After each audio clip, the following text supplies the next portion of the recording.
ท่านเอ็กซ์เพรสในเรื่องของอุลตราซาวด์ไดอะซิสแล้วก็เป็นวิทยากรอินเตอร์เนชั่นแนลนะฮะแล้วก็ไปหลาย ๆ ที่ทั้งอเมริกาก็ไปนะครับแล้วก็โชคดีที่ทางมหิดลเองเนี่ยได้เชิญท่านมาที่มหิดลในการเทรนนะฮะแล้วก็เราก็ได้ติดต่อท่านมาสำหรับปีนี้เนี่ยฮะที่ท่านไม่ได้มีโปรแกรมก็ให้มาช่วยเทรนพวกเรานี่ที่เราจัดเวิร์กช็อป3 วันเพราะเราต้องการให้เน้นในการทำงานใช้งานได้จริงนะครับก็เลยขอเน้นแต่ละ region นะครับวันพฤหัสวันศุกร์เนี่ยต้องใส่ขาสั้นนะฮะต้องเปิดหรือกระโปรงที่จะเปิดหัวเข่ากับข้อเท้าได้วันนี้เน้นข้อไหล่อย่างเดียวนะครับ Welcome to Professor. Thank you. Thank you, Ajahn Puichang, to invite me to here to share the experiences about how to use ultrasound with you. And I learned ultrasound when I was PhD student, close to my graduation. And my strategy is to get myself graduated from the university is try to make a lot of trouble to my teacher. So when close to my graduation, and I'm waiting for the date for my examination. In UK, I submit my thesis before Christmas. Okay, in England, I submit my thesis before Christmas, and my examination day is arranged in May. Yeah, that's very common. Christmas, New Year, Easter, then people start to work. Okay, and I have 6 months, and I don't really have anything to do. And I talked to my supervisor. I said, no, I pay a lot of tuition fee. My government pay a lot of tuition to this university. I got to learn something.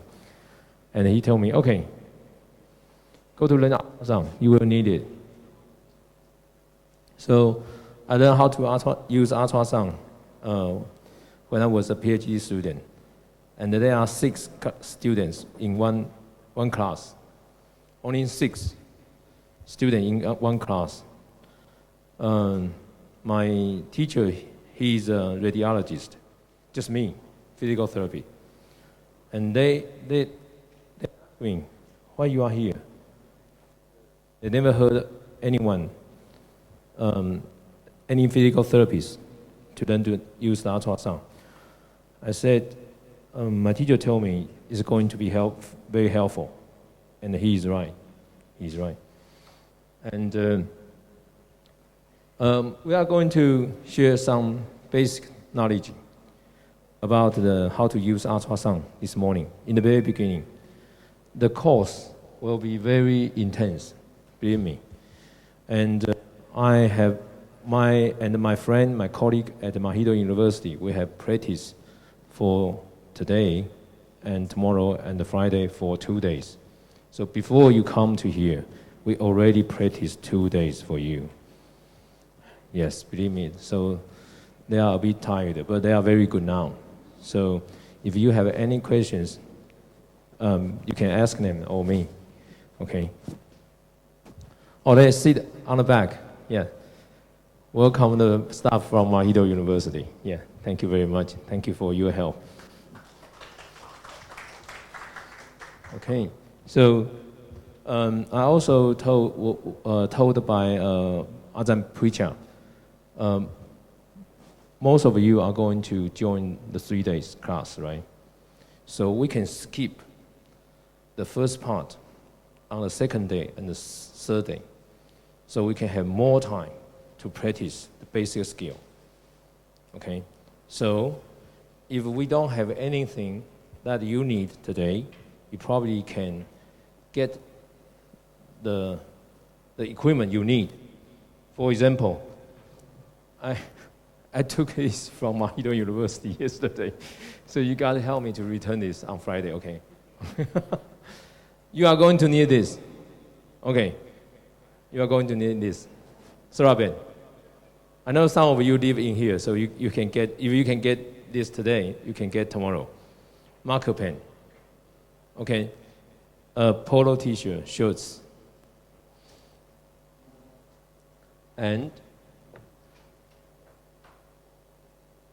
I study and work at the, I work at the National Taiwan University, and I also study a DPT in the United States, and I'm a full professor.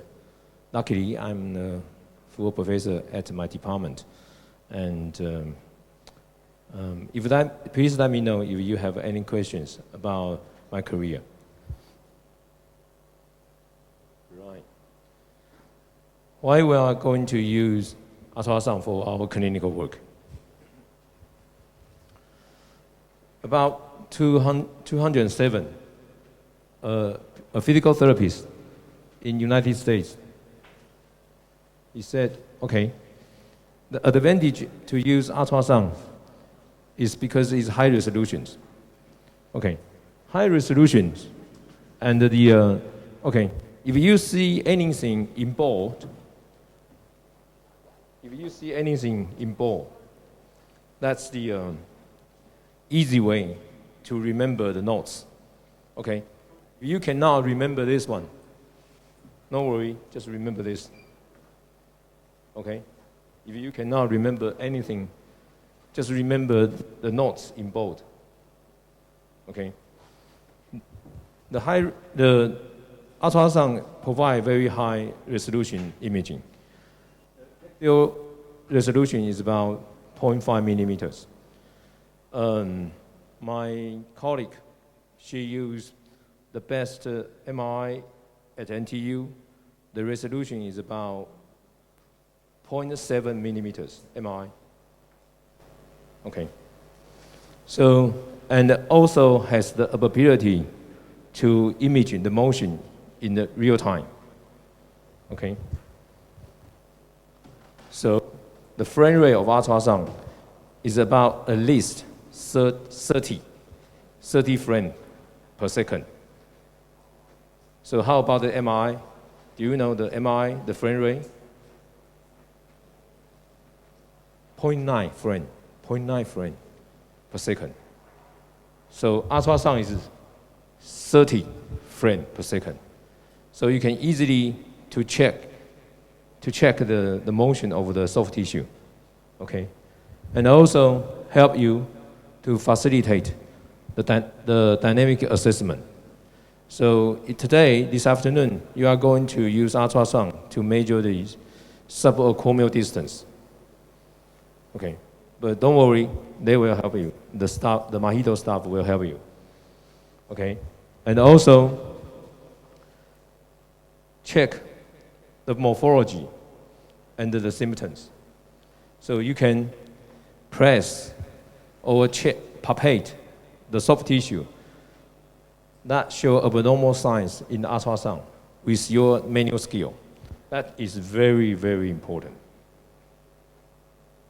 Okay, so but in the beginning, you have to know what is normal and what does look like normal.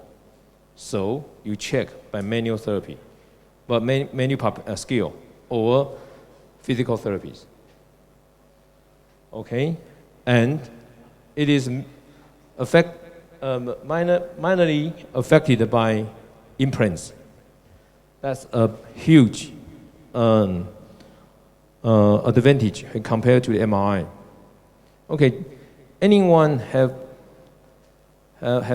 experiences by injured by a tiny bamboo in the hand? No? Good. Because in Taiwan, some restaurants provide the disposable chopstick, right? They are made by bamboo. And some kids, they are very naughty. When they open the cover, they just, right? And they got tiny bamboo in the finger. And when they go to the clinic, radiologists say, no, we cannot do anything. But if you use sonar, ultrasound, it's very obvious. You can find that. And but my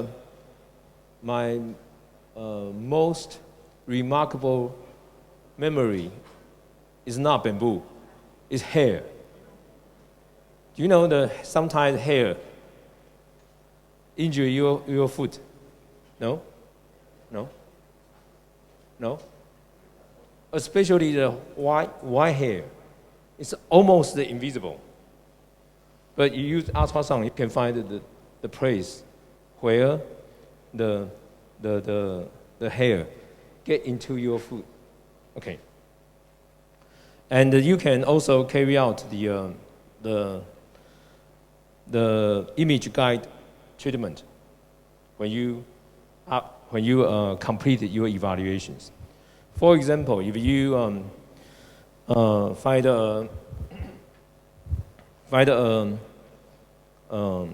elevated human head, so you are going to measure the subacromial distance.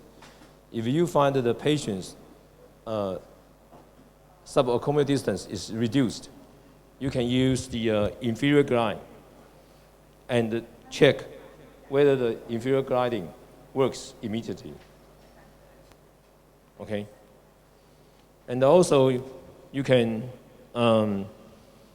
if you found some fluid above some soft tissues, you can also use to judge whether the cyst or the water is very solid.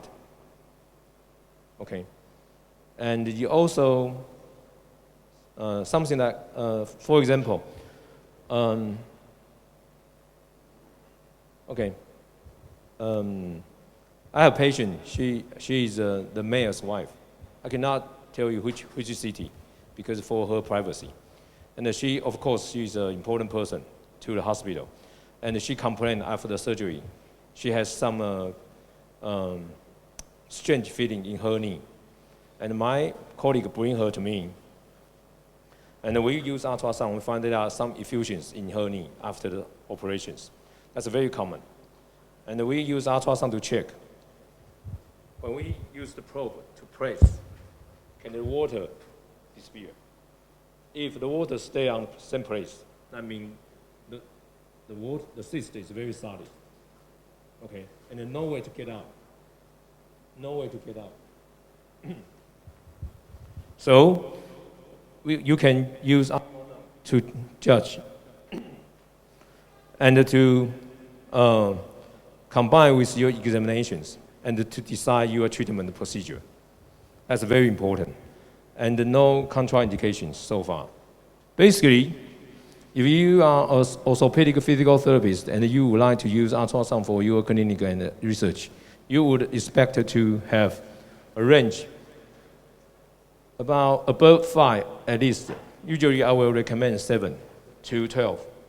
But if you can get a probe over 15, that's very good, but that will be very expensive. Because higher, we will mention that, higher frequency means higher resolutions.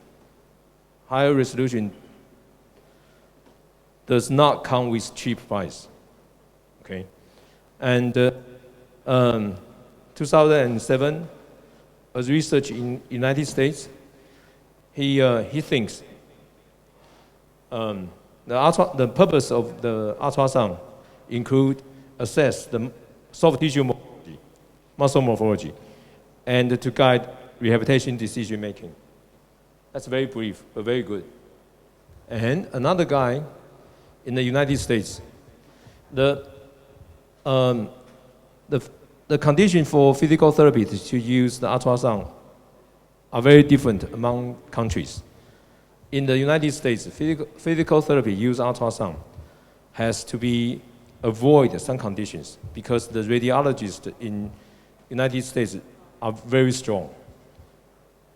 Everyone except the radiologist use ultrasound to make a diagnosis may be illegal if without the training by radiologist.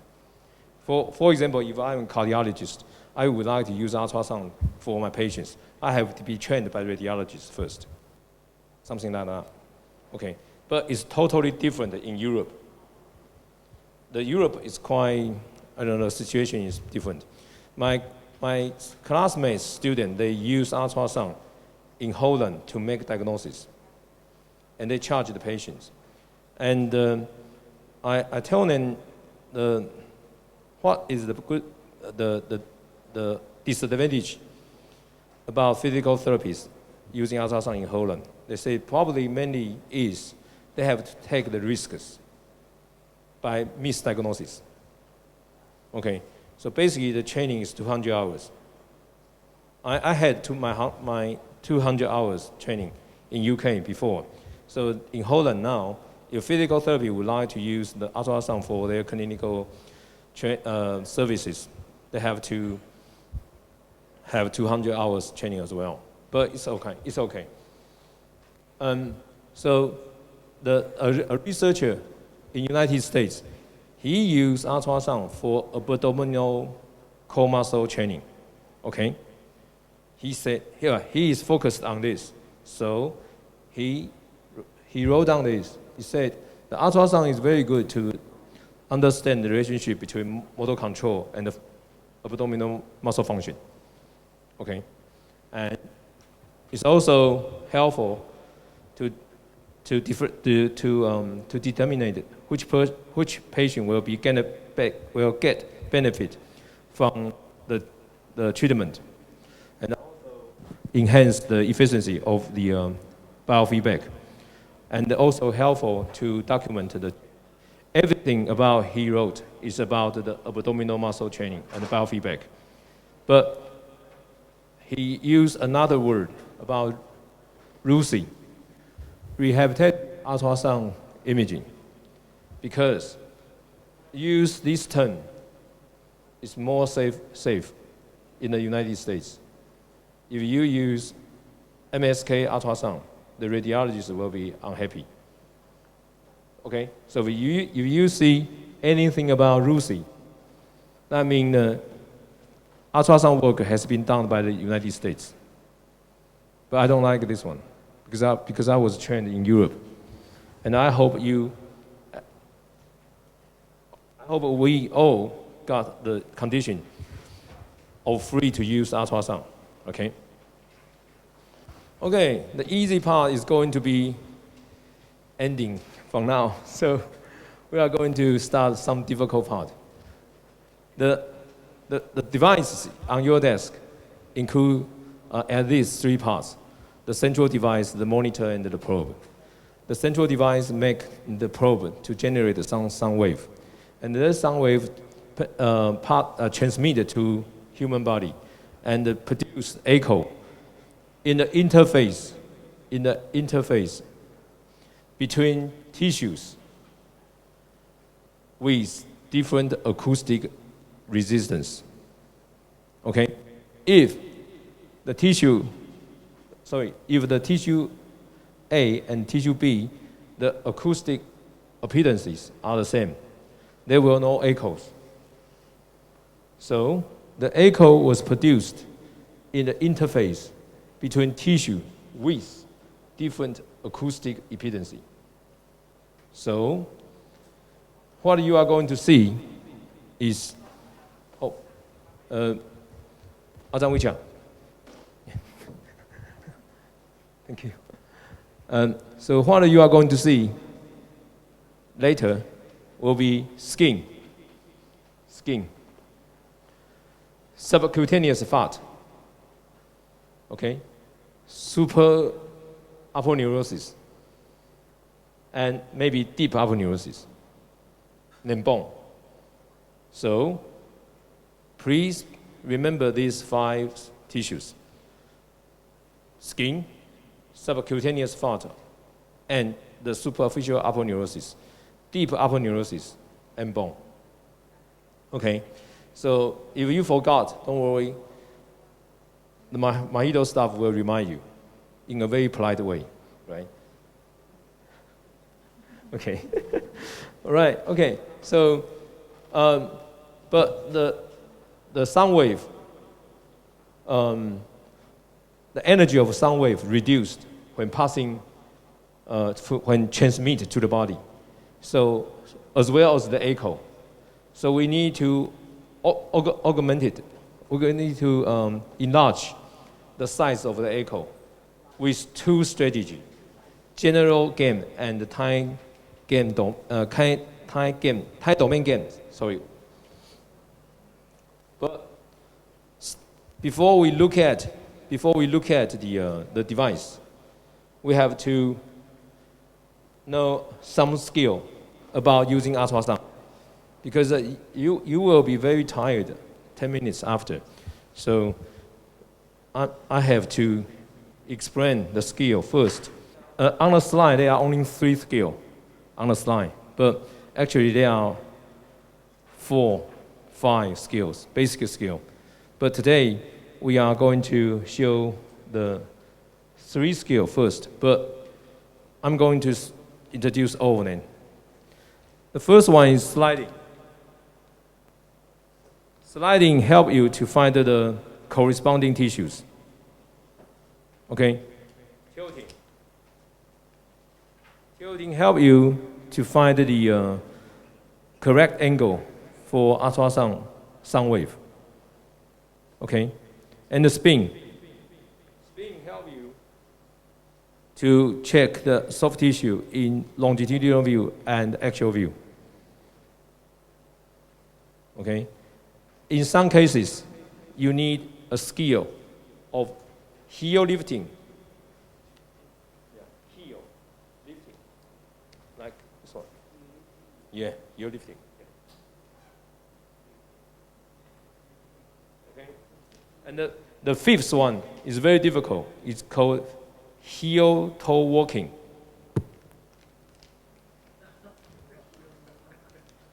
Okay. But don't worry, if you do not know how to use the final one, don't worry, because Mahito staff will show you how to do it. Okay, remember, sliding helps you to find the structures. Tilting helps you to find the right angle for sound wave. Spin helps you to check the soft tissue in different axes, different view. Longitudinal view and the axial view. And heel lifting help you to get the best quality of imaging for publication.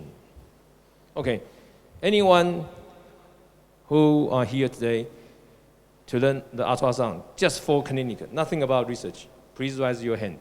Just for clinic. See, you are very lonely. You are just 2. The rest of us need ultrasound for study. Yeah. To please the reviewer, we have to show them a very good pictures, right? Sometimes you have done very good job, but the reviewer would like you to show a very good imaging. So you have to use heel lifting skill. Okay. Right. I'm not going to read each slide today, in these 3 days. So I know it's 3 days lectures. If I skip some slides, I hope you can read in your hotel or in your own time, okay? Right. So, steps. Find the structure you are looking at and know what the structure looks like. Don't worry. We will teach you step by steps. Okay? So, first steps. Where are you going and what are you looking for? Patient came with a shoulder pain with impingement. Of course, we think there is something wrong in the supraspinatus standard. Right? Reasonable. People who have patellar femoral syndrome, and of course, you check the patellar femoral joint and the tissue surrounding the patella. People who has a heel pain, of course, you check the Achilles tendon and the plantar fascia. right? And what they looks like. People has been hidden by something like motorcycle, and they have very painful sensation when they doing some active movement. Of course, you check muscles, but maybe you check the ligament as well. Okay, so with the proper physical examination, you focused and you reduced the range of the examination, right? And know, okay, I'm going to look at this. And know what tissue you are looking at and pick up the right probe you need. Okay? Basically, we have only one probe today. Okay? And preset. Preset is very, very important and very, very confusing. Okay, but no worry, Mahito staff will help you. I think I'm going to repeat this again and again for probably hundreds times, if you don't mind. If you do not mind, okay. And of course, the positioning. Positioning is very important. To remember the positioning is basically very painful because the positioning is very a little bit complicated. But if you spend a lot of time in clinical work, that's it. That's very easy. For researchers, they don't. Someone like me, we probably have only 2 half days in clinic. We don't really have the experiences as much as the clinical therapist. So we have time. We have difficulty in remember the proper positioning. But I don't think you will have. It's all right. Okay, jelly. Jelly very important. And adjust the depth. Basically, there are a lot of parameters need to be adjusted. Okay? And use proper number of focal zone. Focal zone is going to help you to have better image qualities. And also decrease or increase the gain. And after use the time gain compensation, okay, if the general gain cannot help you. But basically, this is some information in board. If you cannot remember this, because you don't know what is elastosonography, you don't know what is panoramic view, don't worry. Ultrasound can help you to look at the soft tissue morphology, composition as well, mechanical property, and anatomic association between the symptoms and the locations. Okay? A colleague of mine, he's an orthopedic doctor. He sent a patient to me after his elbow surgery. The kids had a traffic accident, and he has forearm numbness after the operations.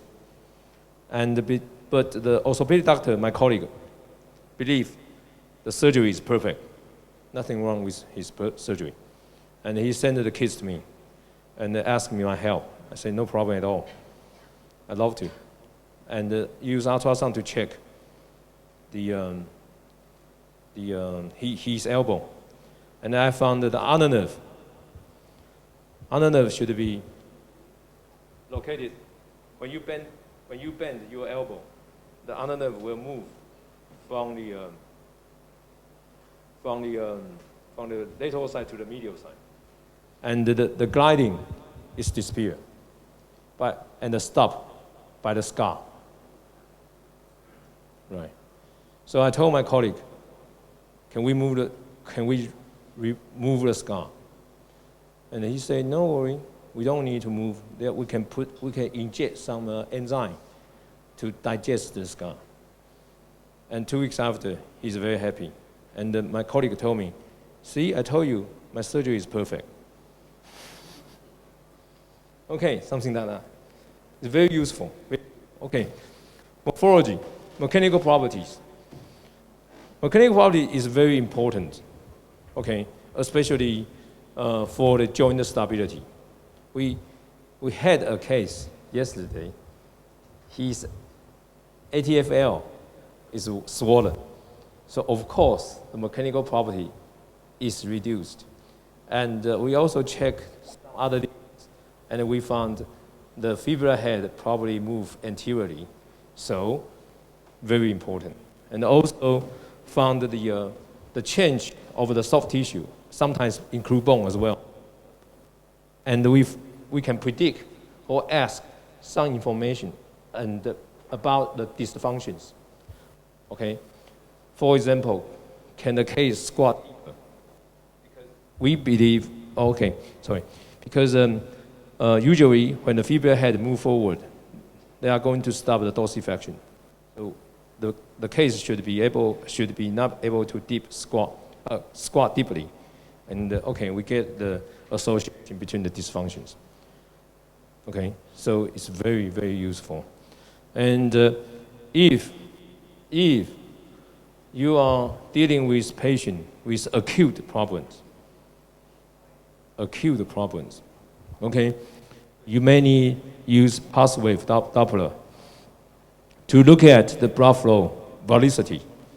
Okay, color Doppler to check the blood flow, and power Doppler to check the blood cell. Sorry.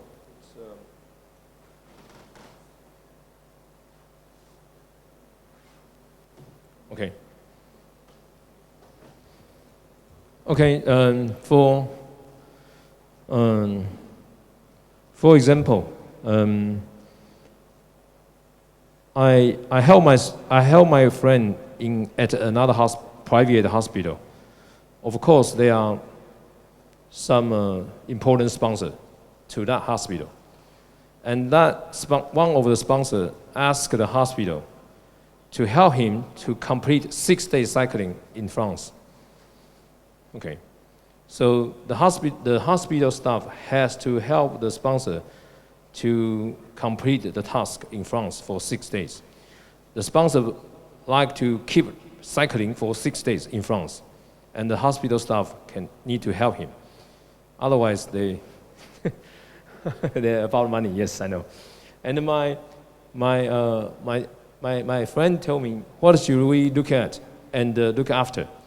Okay, if there is micro tear, because usually is keep cycling cause micro tear in the muscle. The morphology may not be able to change, but the brightness of the muscle change. Okay, if there is micro tear in the muscle, you can see the moving blood cell. So before the micro tear get worse, use bandage, right? Use bandage to compress.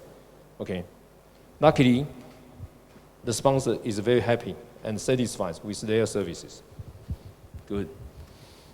Okay, that's the device. A device very similar to the echo, the Chisholm echo, but probably same. I don't know. Very similar. So you get a probe, you got central device, and you got a monitor. Okay, now you need to spend some time about the control panel. The first thing you need to look at is the parameter about the axial and the lateral resolution. Axial resolution means the device can differentiate two agent structures in the axis of sound wave. So the sound wave travel from the left side to the right side, and the ultrasound can differentiate the two structures. Okay, and remember, higher actual resolution require higher frequency probe. That means more expensive probe. Okay. And this is very important, very important. So a lot of orthopedic physical therapists, they buy a probe with high resolution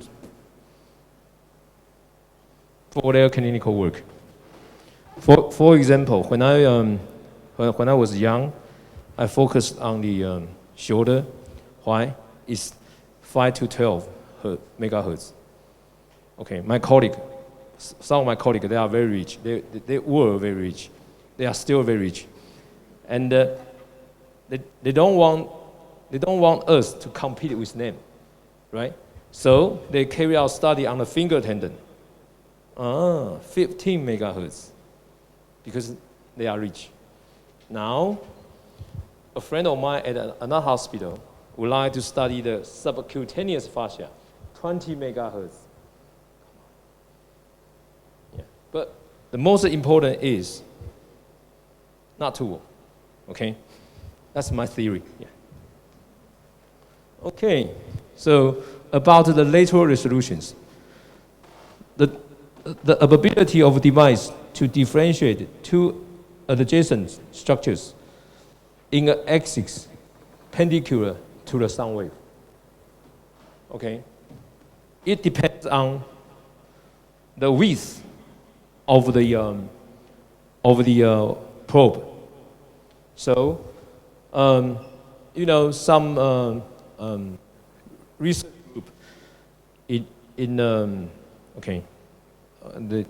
the Paul Hodges, he used the curve ultrasound to look at the a movement of the transverse abdominals, right? Right, you know that, right? No, really? Pimong Kong, Professor Pimong Kong. I give you an hour to introduce your research. Okay. Probe, yeah, with wider width. This probe is designed for better lateral resolutions.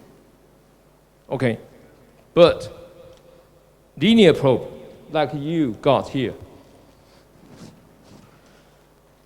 is basically designed for the portable devices. I would guess it's 3.8 centimeters. Okay, 3.8 centimeters. Yeah, around. Okay. If I would like to have this kind of probe with better resolutions, I have to increase the width, right? Okay. Now we have, I have 5 centimeters width of linear probe. Okay. I didn't buy it. I robbed my friends. Because he got the new version device, and the new version device cannot use the old probe, and I use old device, so he gave to me. Otherwise I will going to make he very happy. So if you want to look at some things close to each other in an axis perpendicular to the sound wave, you need a probe with wide width. Okay. Okay. For example,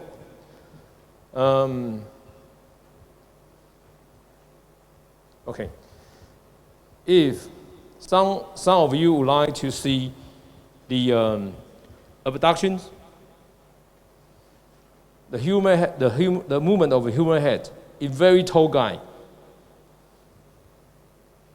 the 3.8 centimeters probe won't help you, because if you look at the acromion, the probe is not wide enough to look at the human head. You will know that when you practice. So you need a bigger probe. Okay? Thank you. So to increase the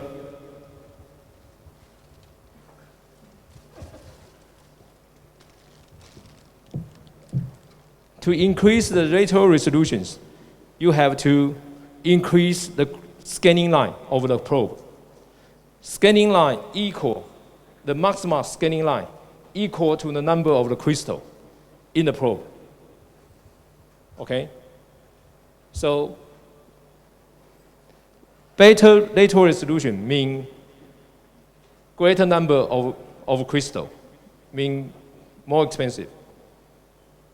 Okay? And otherwise, you can reduce the size of the crystal and increase the density. But I don't like this idea. I like this idea, increase the number of the crystal. Okay. And also, if the frequency increased, the beta resolution may increase a little bit. But the main thing decide the lateral resolution is the number of the crystal and the density of the crystal scanning line. Okay? So, element density and number. Okay, this is an example of high frequency. This is an example of high resolutions. We are looking at the medial nerve. Okay? It's like the honeycomb. If you don't know what is honeycomb, you know the straw, right? Straw. We used to, yes. Thank you very much. Thank you. Thank you. I will. It's dirty. Is it all right? 1, 2, 3, 4, 5. Straw. Okay. Thank you. It's like straw, the transverse view of the straw. That's the nerve's morphology. Nerve have very soft inside, okay, but very hard outside. So it's like honeycomb. Okay, if you see something very bright in the cross-sectional area, it's tendon, more likely tendon. Tendon is hard from inside to outside. But nerve is very soft in inside. So that's why the endoneurium have no resistance to tensile force.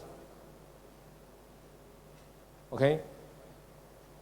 Then, this is the example of the high resolutions. This is an example of the curve probe. We are looking at the PCL, right?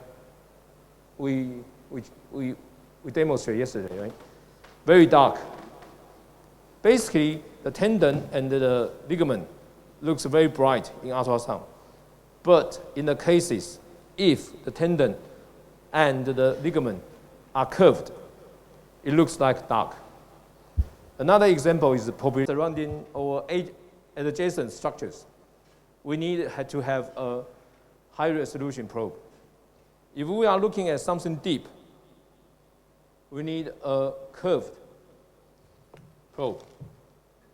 Yeah, with better lateral resolutions to help you to differentiate the injury and the structures.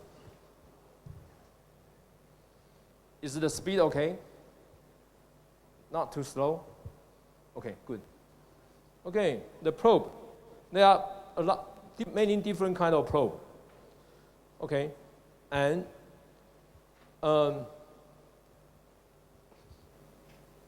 for the index finger. But you can put your index finger in here if you like. But just if you, in case, because ultrasound room is dark, cold.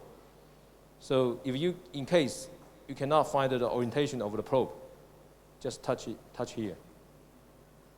And this is usually proximal.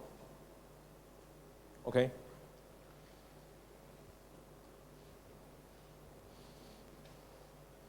Okay, so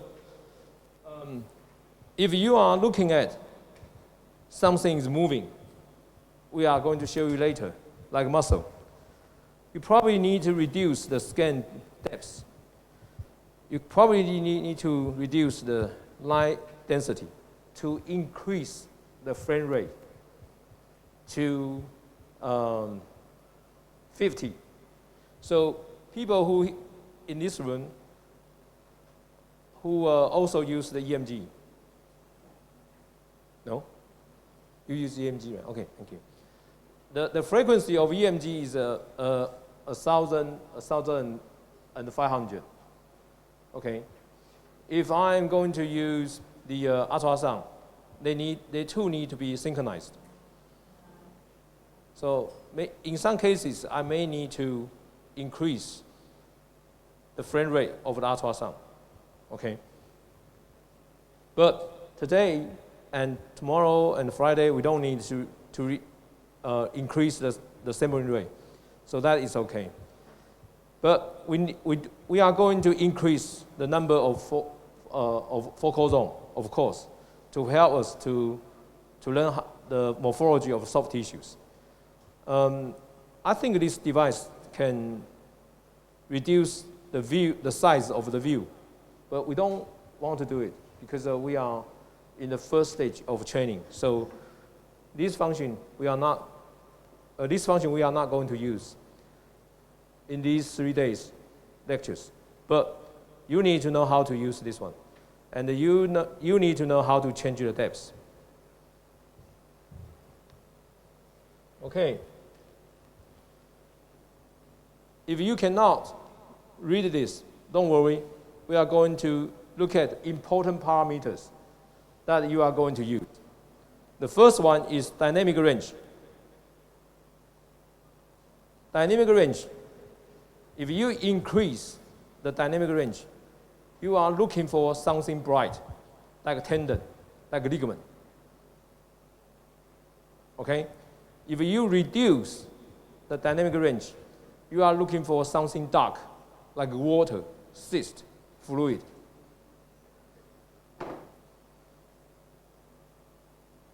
Okay?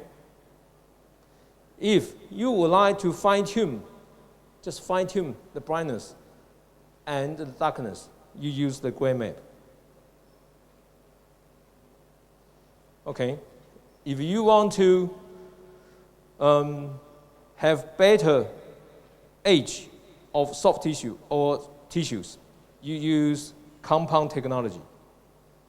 Compound imaging is included in the device. If you would like to reduce the noise, use speckle reduction algorithm. These are all included in the device. Oh, yes. I think this is eye imaging in your device. And the compound function is included. SRA is included in your device. Okay, so we are going to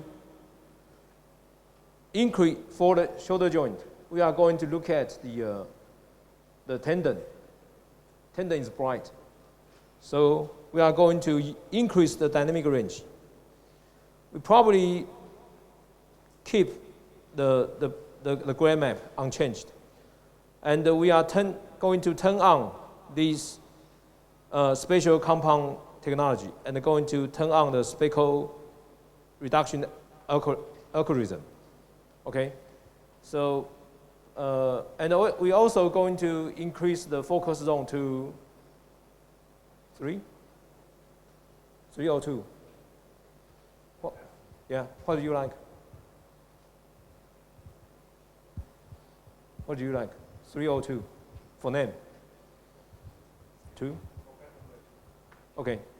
2 is for you. Yeah, okay. So, okay. Now we start. Maido's staff can join you and to help you to setting the machine. It's a MSK superficial, right? Yeah. And name the group of each device. Please come. Yeah, they are going to help you. Tell me to calm down. Look all around us here.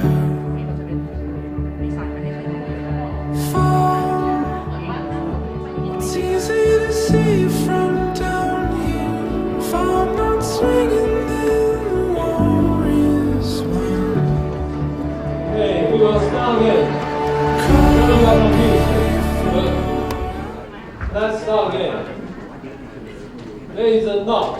It's called game, right?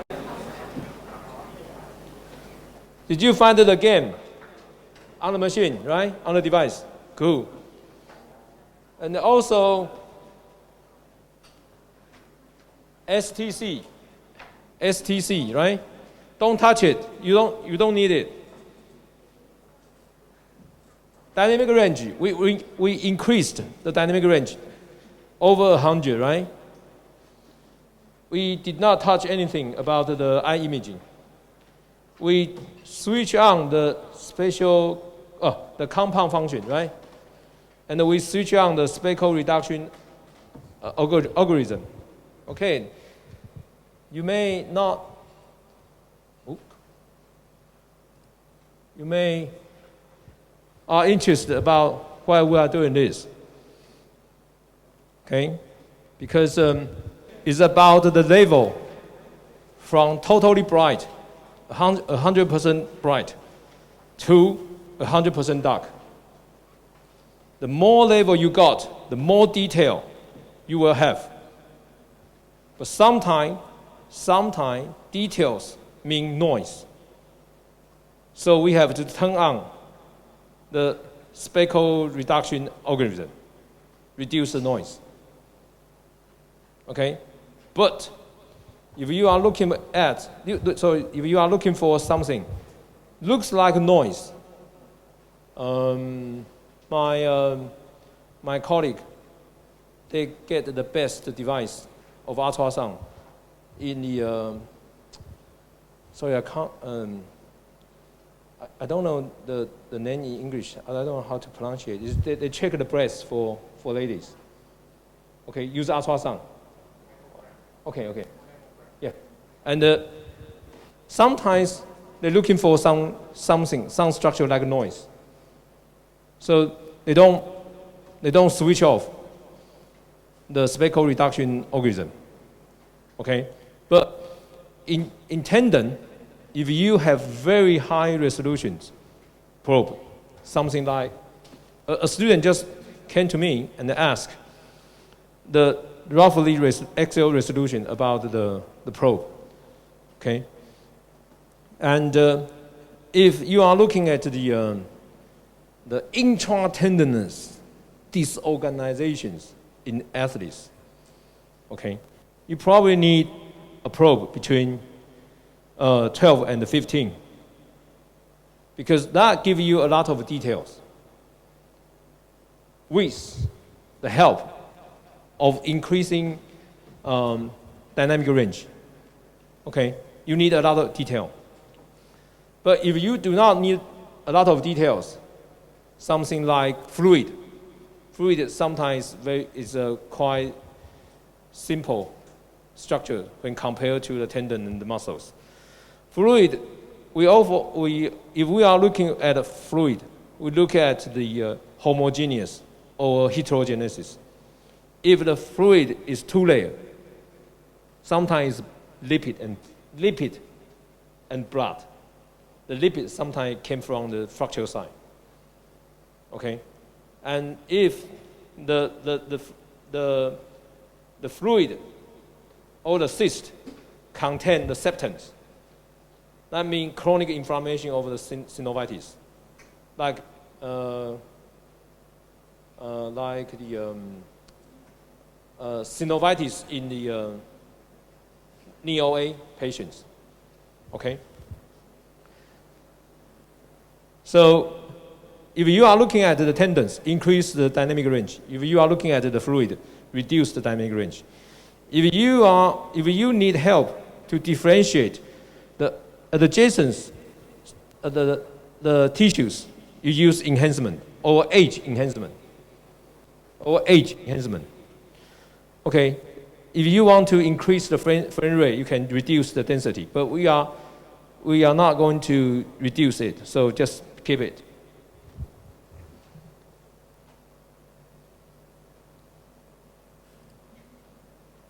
Okay. Remember that higher dynamic range make the image black. It's good to look at something white. low dynamic range make the image bright, good to look at something dark. Easy, right? So you can forget this. Just remember, high dynamic range make the image black and good to see something bright, like tendon, muscle, aponeurosis.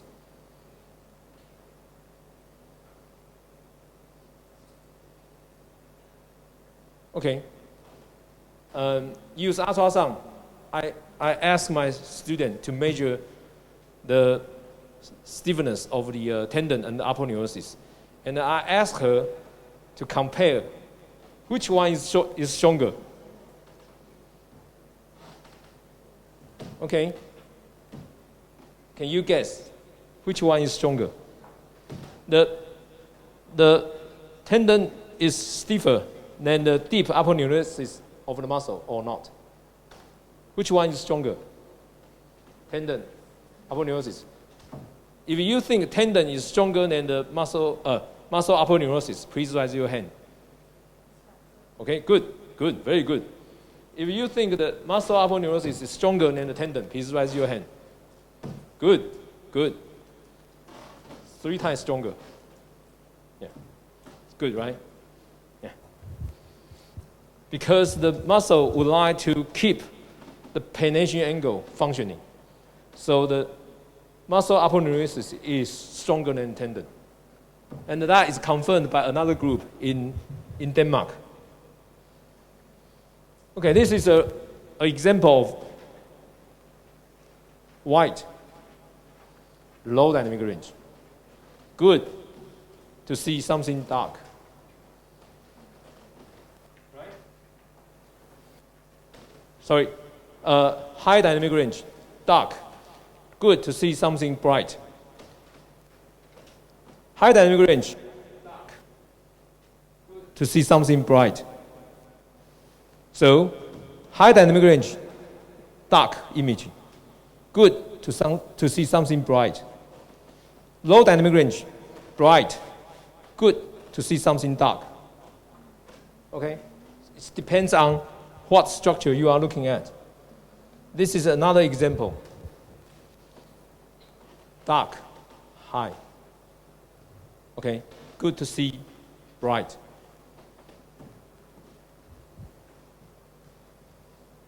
Okay? Grand map. Okay. Grand map, I think, in this device is eye imaging, I think, because I haven't got any confirmed, but I think the eye imaging in this device is Grand map. The Grand map help the user to fine-tune the range of the brightness. Okay, for example, this is not changed. If you want something, if you would like the brightness in here, in this range, reduced, you can use Mach 3. If you want everything between the neo and the 100 reduced a little bit, you can use 14. Right, so it's a fine-tune. I know you get lost, so don't worry. We will skip this one. But you can read it in your slide if you think the Grand map is going to help you in your clinical service. Because in some advanced machine, the devices will give you a lot of presetting, right? So you don't need to worry about this. But if you are looking at something unique or specific to your topic or specific to your thoughts, you may need to adjust the Grand map. I have a wireless ultrasound probe. The Grand map in the wireless device is neo to 1, neo to 3, very similar to this one. So I would guess the eye imaging is the function of the Grand map. This is the original imaging. use neo 1, 2, 3. 1, the dark imaging become darker. The bright imaging become brighter. Okay, so something like that. Neo 1, 2, 3. I think the eye imaging in your device is very similar to this one. Okay, gain. Use gain. Increase the gain, make the whole image bright. Reduce the gain, make the whole image dark. Okay?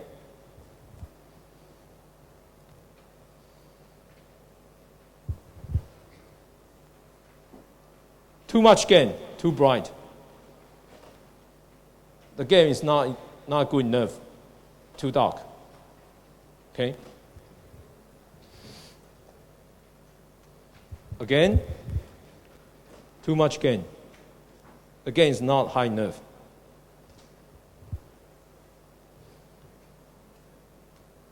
And STC, I think is time domain compensations.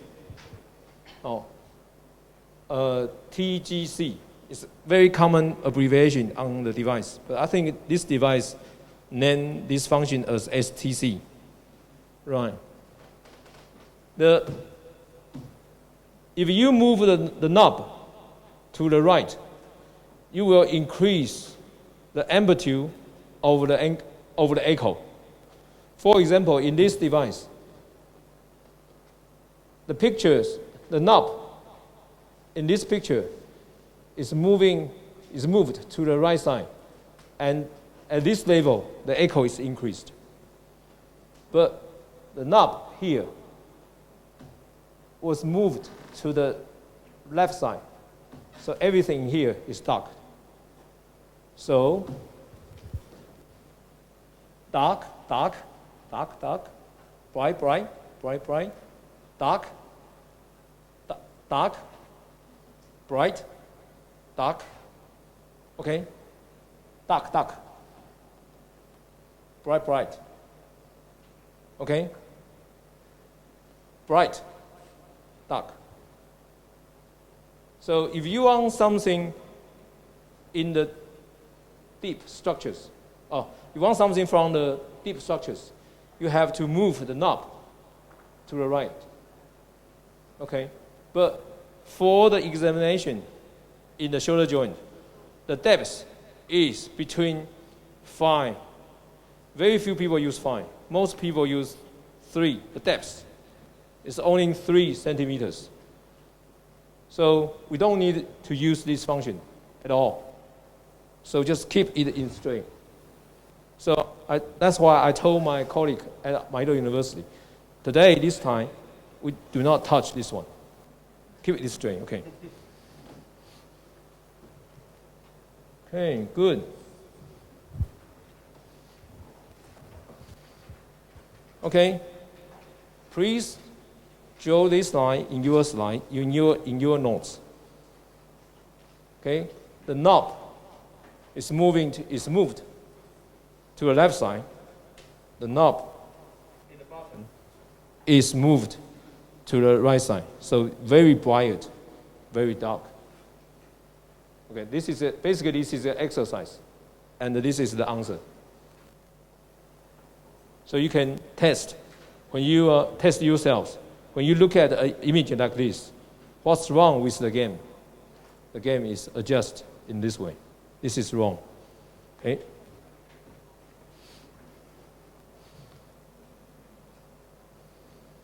Persistence. Because we are not going to use this function, so we skip this one. But you can read the slides. Okay. If you would like to have a stable or reliable imaging, the device can help you to average 4, 5, or 7 imaging into one for you. That's persistence or friend average. Okay, and that is included in these functions, in this device. So you can ask the device to average 4 or to 7 images for you, so you can get a reliable imaging. This function also help you to reduce the noise. Okay.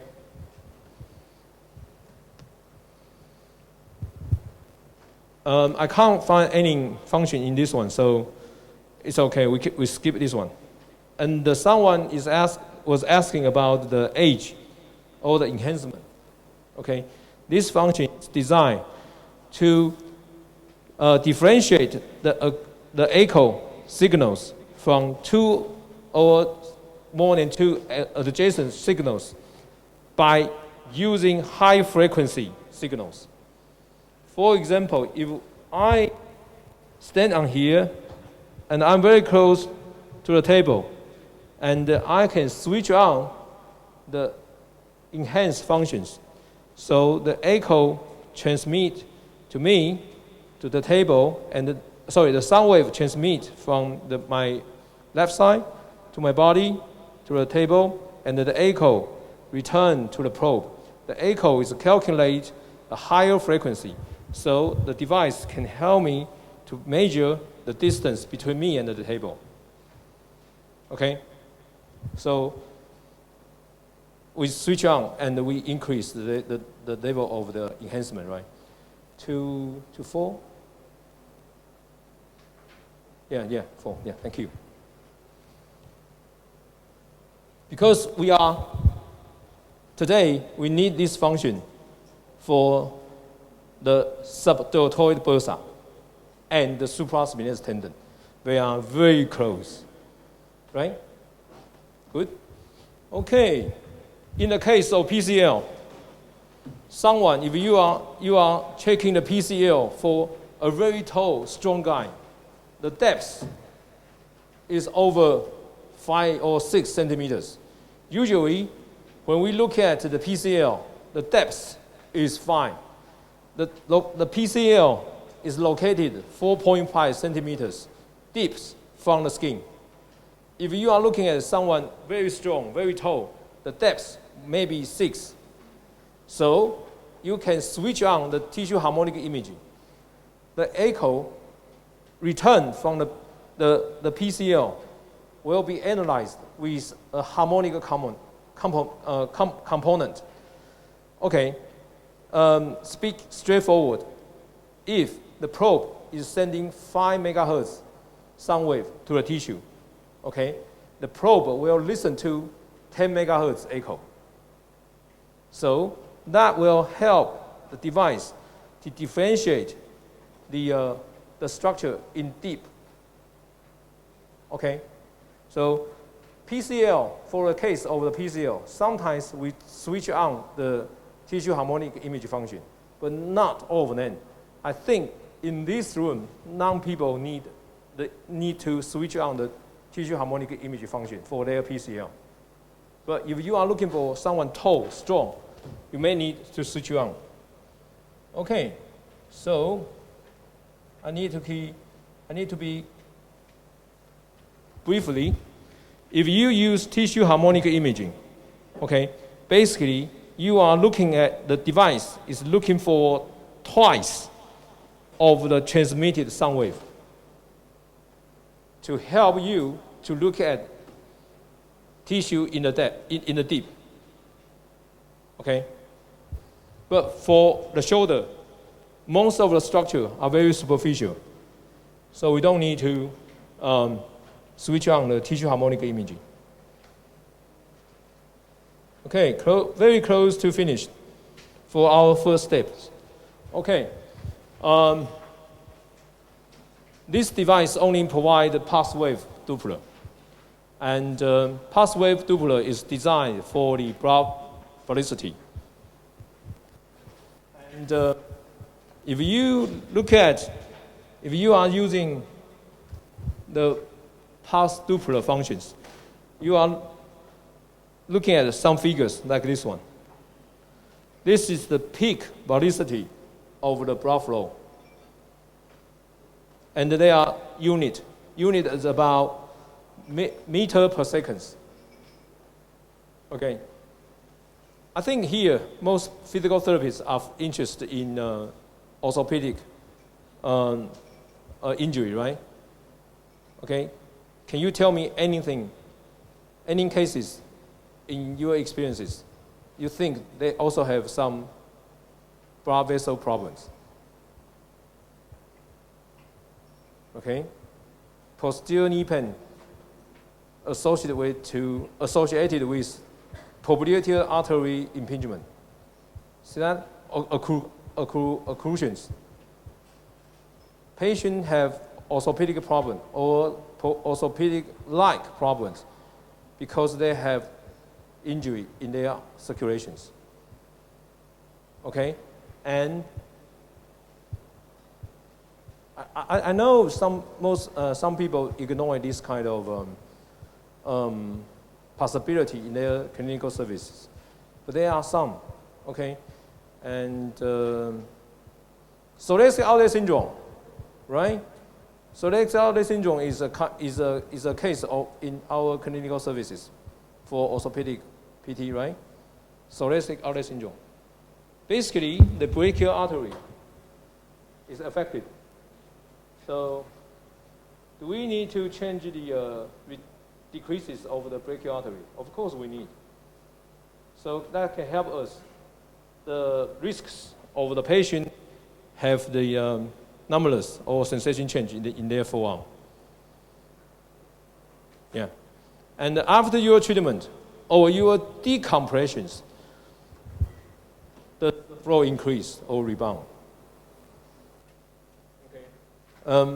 One of my friend, he's probably the best expert in neurodynamics in Taiwan. And in order to learn from him, I need to show him the function of the pathway Doppler, because he believes the positioning is going to change the neural tension, right? Okay. When we look at the mobility of the nerve, this is a very hot topic in ultrasound. Most people are doing this, and then put the probe on here, and look at the sliding of the medial nerve. That's very beginner. That's a topic for beginner, honestly. If we are looking at the postural change in the neural tensions, right? So, what is the neural tensions? Okay. We can use ultrasound to look at the cross-sectional area with the edge enhancement function, right? If the diameter of the nerve changed, means the nerve is stretched, right? Easy. So how next posture change the nerve tension in the brachial process? That's the more interest, more attractive topic. The effect of wrist on medial nerve sliding. Oh, come on. The kindergarten topic. But it's still published. So there are a huge space for us to use ultrasound to look at the circulation complication in orthopedic patients. Okay. Color Doppler. We are okay. If you look at imaging with a color with red and blue, that means this imaging is looking at the directions of the blood flow. It's not going to tell you the velocity, but just tell you the direction of the blood flow. Okay, this is a healthy blood vessel. If there is a turbulence in here, that means there are some pathological change in here. Okay, if you are looking at the vein, there are valves in the vein, right? And there are some turbulence around the valve. That's normal, right? But some people, they have the valve are too long. The valve are too long, so their vein are easy to get occluded, closed, right? So you can also use the ultrasound to tell the patient the more muscle pumping exercise than ordinary people. Okay. Right. This is a wrong example of using color Doppler if the gain is too high. Okay, that's one. Power Doppler. Now, orthopedic physical therapist has to know how to use power Doppler, because power Doppler is looking at the moving red cell, the moving blood cell. Okay, this is a case of Achilles tendons. Cross section. Transverse view. And there are some moving blood vessels around the tendons. This blood cell should not be observed in this place. That means there are some vascularity around the Achilles tendon. In this case, it's a case of paratendinopathy, or paratendinitis. Okay. Some people, they came to me with tendon pain, and they often ask me, doctors, give me some medication like this. Should I take? Do you have these kind of experiences? No? The patient eat everything from as long as the doctor prescribed, right? In here? Right, really? The same. You mean patient asks you, do I need this medication? Okay, yeah. Easy. For the case of the tendinopathy, without obvious activity under the power Doppler, that means no inflammation sign. Basically, exercise is much better than the medications. And I will tell my patient, from the literature, the effect of exercise is much better than the medications. Okay, and the exercise can be carried out without side effects. And this is your decision to take the medication, and it's up to you. But literature tells us the effect of exercise is much better than the medication. And a lot of patients, they decide to return the medication to the hospital after my explanations. In Taiwan, it is okay to return the medication to hospital. Yeah, and they get very few money back, very few. Yeah. Okay.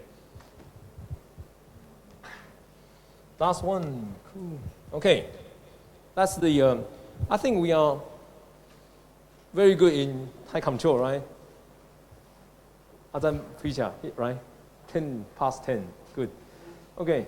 There are some summary for the first lecture in these mornings. Please delete this one. And I had a computer crash. Ajahn Pricha, no. Just one day before I give the association about my slide, my USB crashed. Everything in the USB gone. And I told Ajahn Pricha, don't worry, I will retype everything. So there are some differences between your slides and my file. My apology. Okay. Sometimes we use the compression scale. Did you remember I mentioned 5 scale? Sliding, tilting, rotation, heel lifting, heel toe walking, and then there are 6 scales, compressions.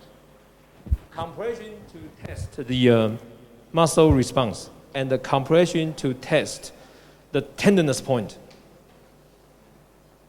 Okay? Then, we are going to, after the lectures, we are going to have 15 minutes break.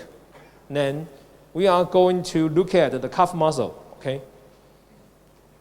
Okay, we are going to look at the calf muscle to practice each table has to complete at least one imaging of calf muscle with superficial aponeurosis, facial. No, you cannot find your slides. It's your exercise, not your slides. Yeah, faciu, physical, and deep aponeurosis. Then panaceal angle.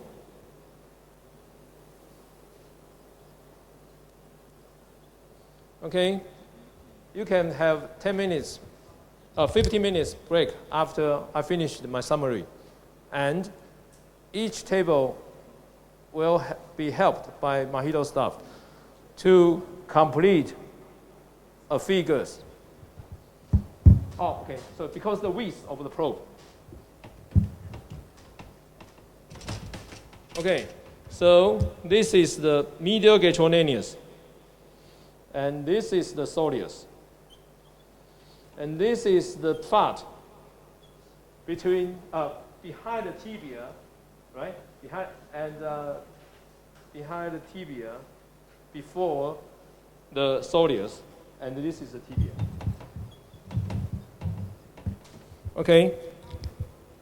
After your break, you will be assisted to finish an ultrasound graph like this one with precise, correct depth, focus, and skills. Okay.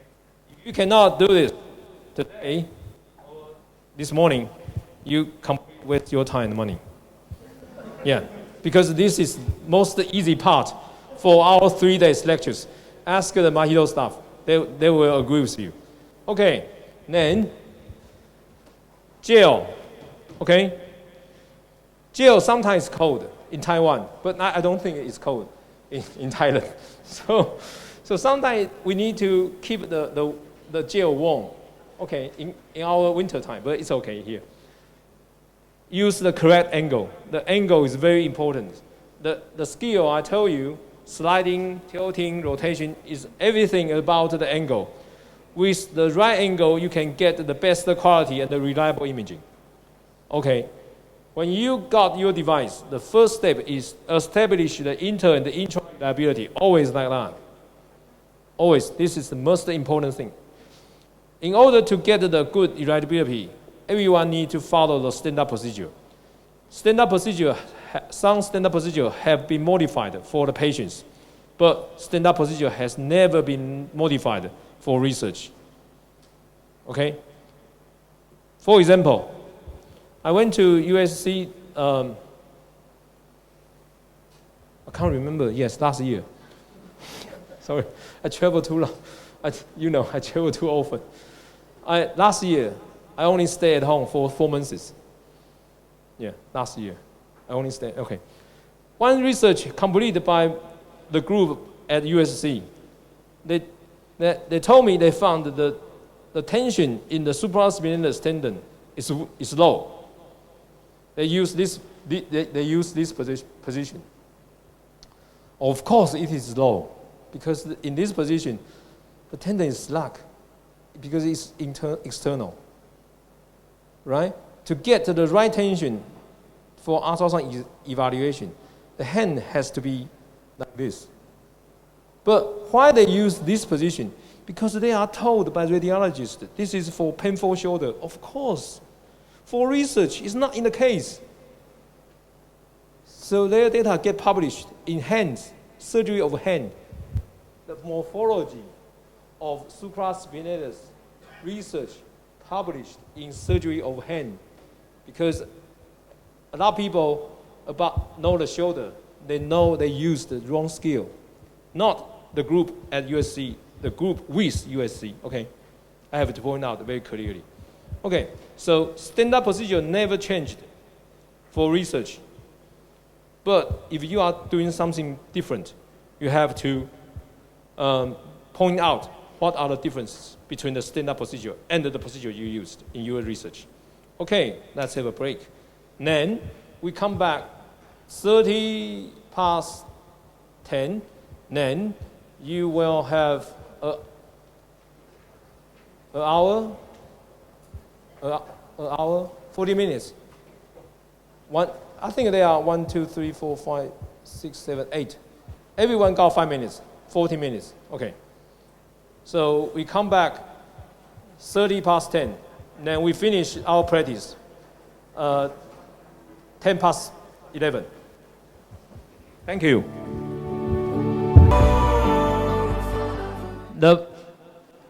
The color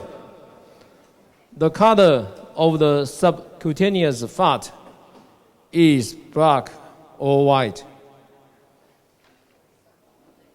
Subcutaneous fat is dark or white. No, it's dark, but with some bright lines. It's like cell, right? The fat is dark layer with some cells.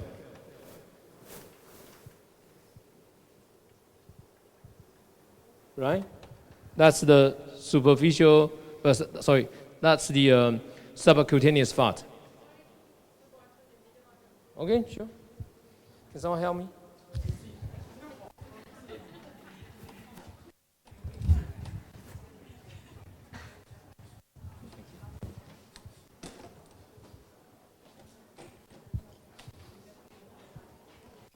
Okay, the imaging.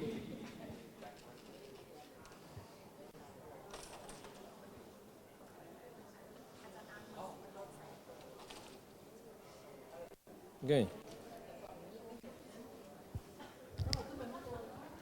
The image you got, right?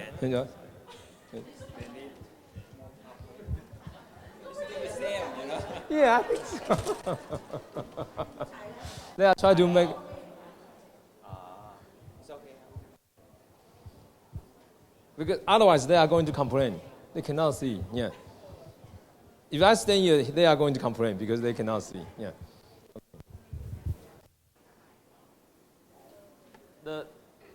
The color of the subcutaneous is dark, but with white line inside, right? If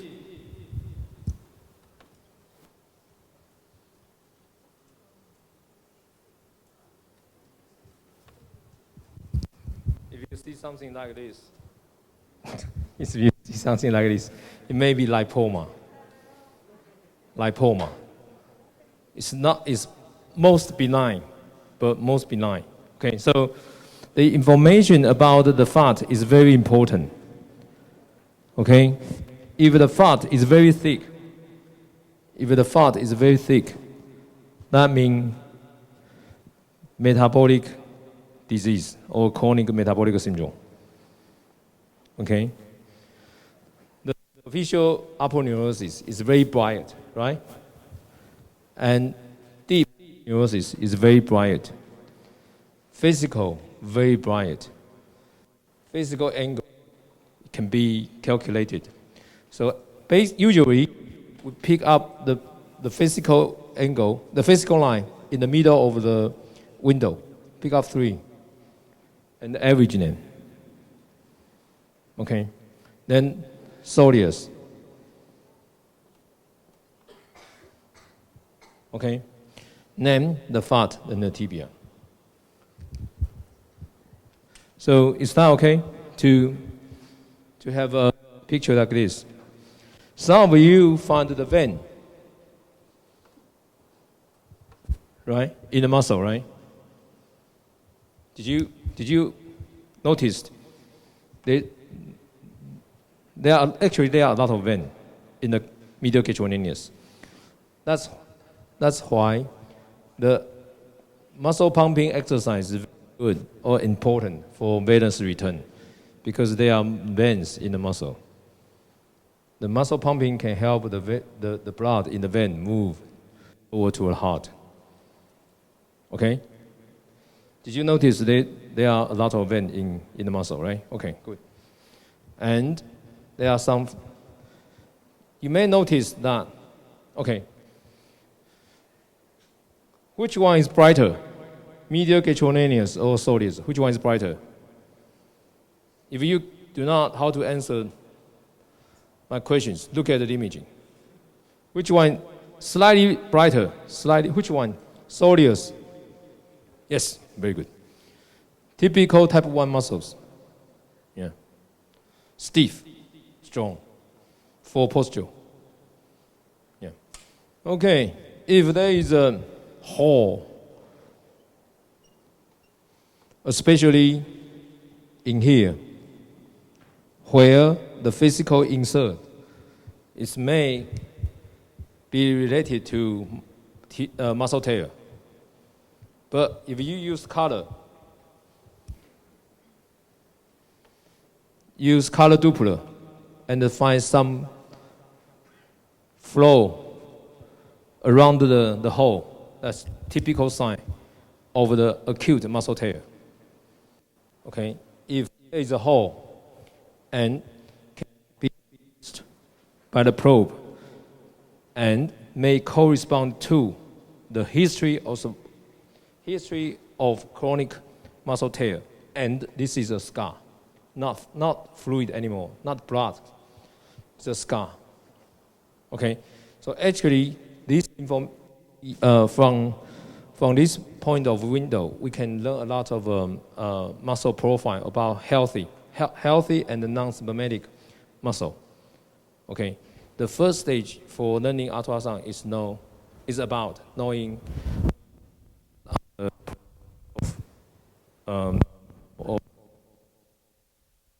okay. So that's the way we recommend to hold your probe. But sometimes for the people who know how to play snooker, they might use this scale. Okay, use this scale. And this one is for fixations. For example, if I use scale on myself, I don't need to worry about the movement by the participants. Okay, but beware of where the little finger you are going to put. Okay. Common scale that we use. A lot of people use this scale. They use only 3 fingers to hold the probe, then use 2 fingers for probe fixations. Okay. We are going to start the part about the shoulder.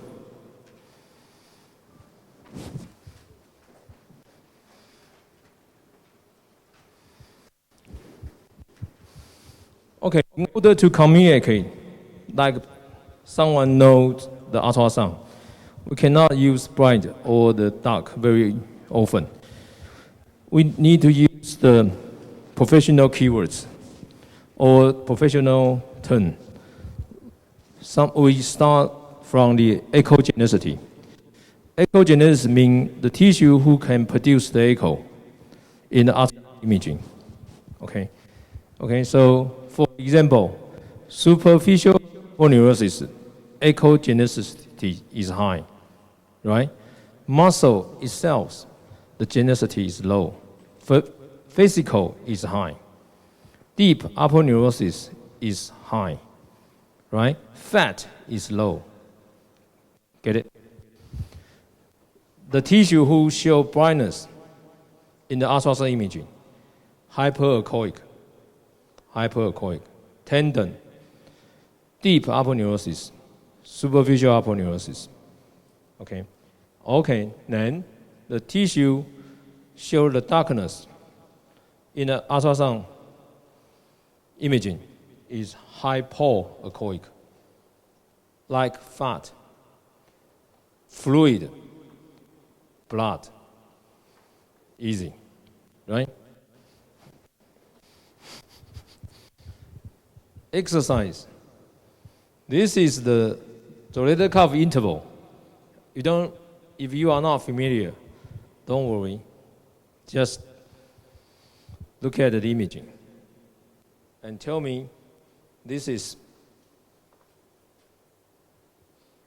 bright, okay, hyperechoic, right, compared to the surrounding tissue. Okay, this is hypoechoic. Is bright, hyperechoic. Okay, this is a hypo fat. It's not difficult for you anymore, right? Imagine skin, subcutaneous fat, piece of cake. Something bright. Oh, this is the subdeltoid bursa. Something bright, you know this is something bright, cortex line of the bone, humerus. So, and there are some brightness in here, but it's okay. That's the picture of the rotator cuff interval. Okay, if there are something wrong in here about increases the thickness of the interval. Okay, and you use color Doppler, find their blood flow. Freezing stage of frozen shoulder. Don't do anything stupid. If there are fluid in the brightness, subdeltoid bursitis. Okay, so you need to know the intensity of issue. At the profile of the tissue that you are looking at, are these profiles meet your expectations? If they are not, they may be associated with the patient's symptoms. If they associate with the patient's symptoms, you use the imaging to decide the stage, the range, and the correlation with the symptoms. Your treatment strategy. Okay?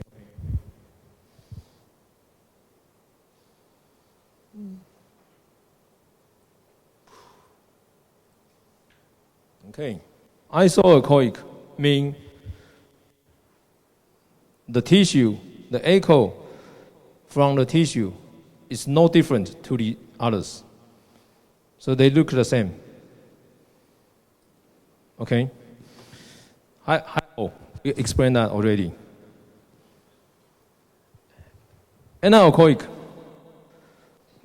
The tissue show no echo. Tissue show no internal echo at all. Longitudinal scan, the probe is parallel to the long axis of the tissue.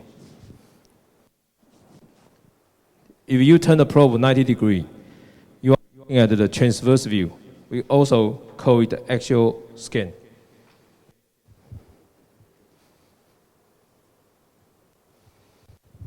This is an example of the supraspinatus.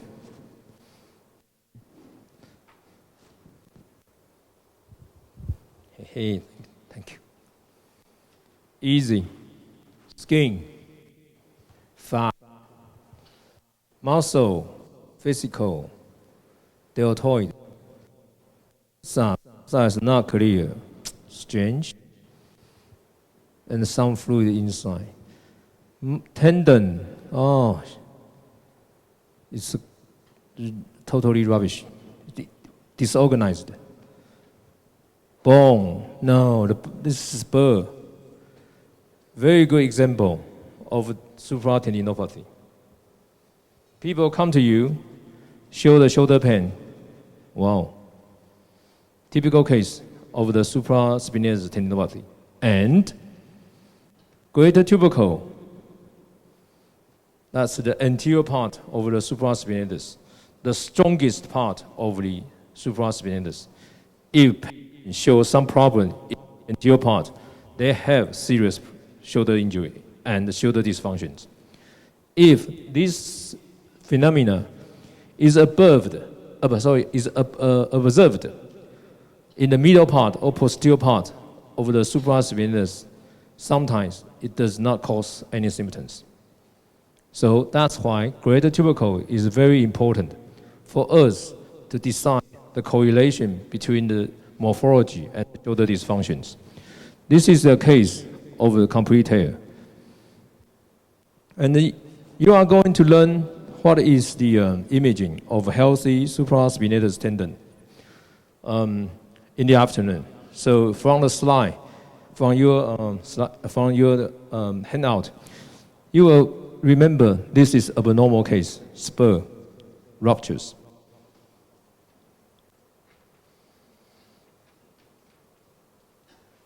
Okay.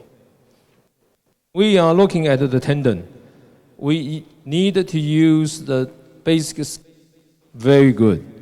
When you look at the muscle, you don't really need to worry too much, because as long as your probe parallel to the muscle fiber, you are going to observe the morphology of the muscle. But when you are going to look at the tendon, the location of the probe and the tilting angle of the probe has to be accurate. Otherwise, you have no chance. You may misdiagnose or misjudge easily, quickly make a mistake. So the basic skill you practiced about sliding, tilting, rotation, etc. is very important to observe the tendon. Tendon and the ligament, they are well organized. Basically, the tendon is much more well organized than the tendon. Than the ligament. So the skill to observe the alignment of the tendon is much more important. Okay, so the alignment of the probe has to be parallel to the tendons. If there are some angle between the probe and the tendon will look like dark. Healthy, normal tendon usually looks like bright. Pathological change lead the tendon looks like dark. But because your poor skill, you may find or observe a dark tendon in healthy cases. So the basic skill is very important. Okay. This is a case because the probe is not well aligned, the probe is not well located on the shoulder. So it looks like there is a hole in the tendon, but not.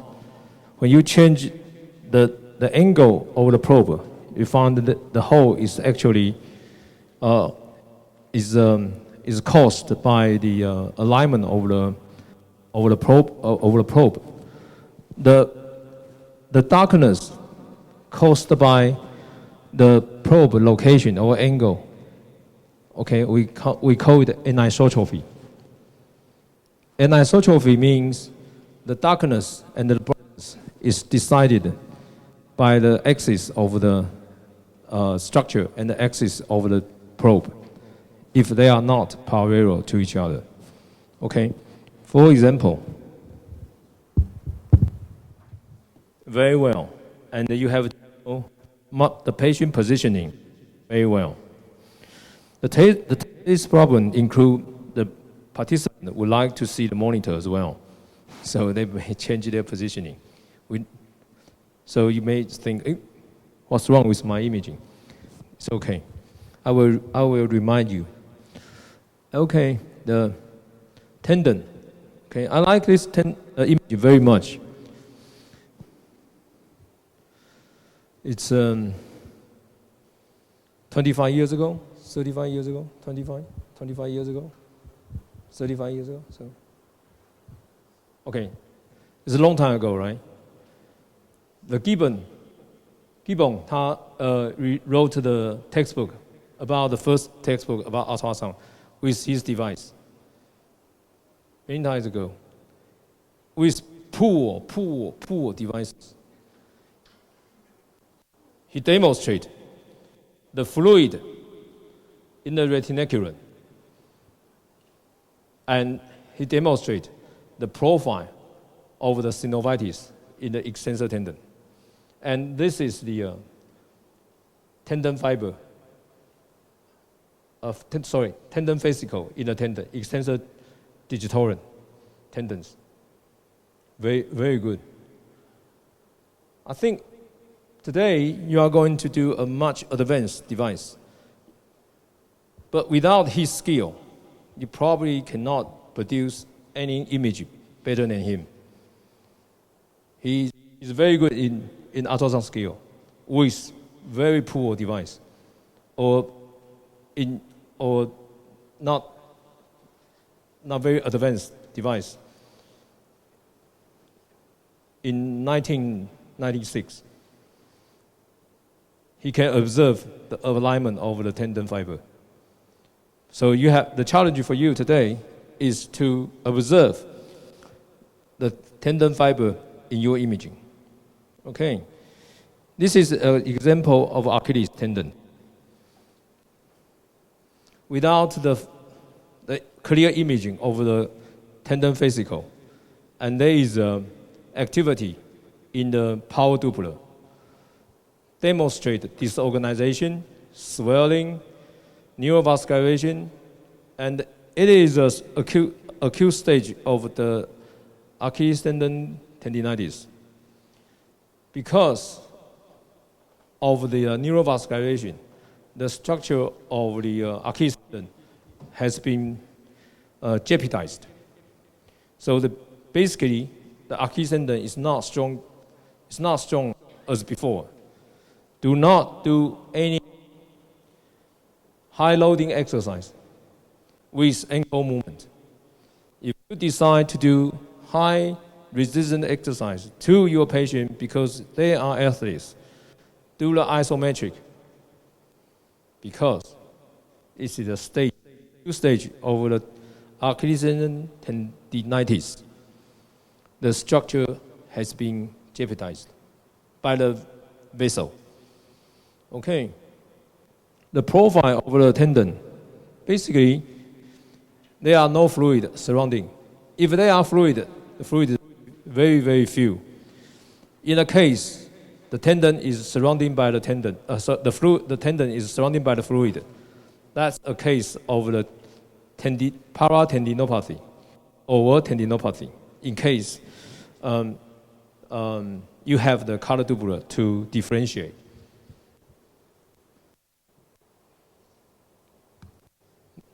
Okay, I think we are in the afternoon. We are going to start from picture like this, but this is not the first image that we are going to practice. But this is a good example of the tendon that we are going to look at. Fat, muscle, bursa, tendon, cortex line, focus, depth. Okay?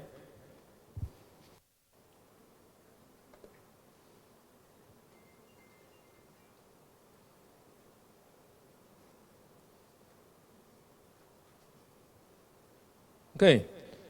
Now we are going to start the protocol, standard protocol for our shoulders, especially about the rotator cuff. We are going to start from the subscapularis. The teacher in the afternoon are going to show you how to find the coronoid process. We start from the process. We turn the probe right.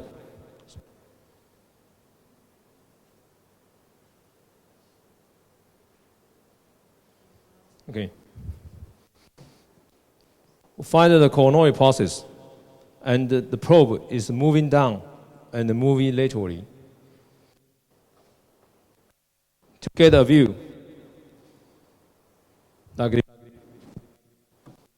Skin, fat, deltoid muscles, subscapularis tendons, bursa. They are in the two structures. Bursa basically is the two-layer structures. There are very few water, but still can be observed by high-resolution ultrasound. Okay, and okay.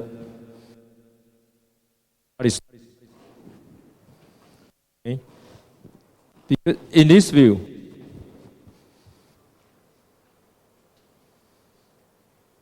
this is, we call it longitudinal view of the subscleralis. Longitudinal view. Then we will turn probe 90 degree. Okay? You can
to look at the transverse view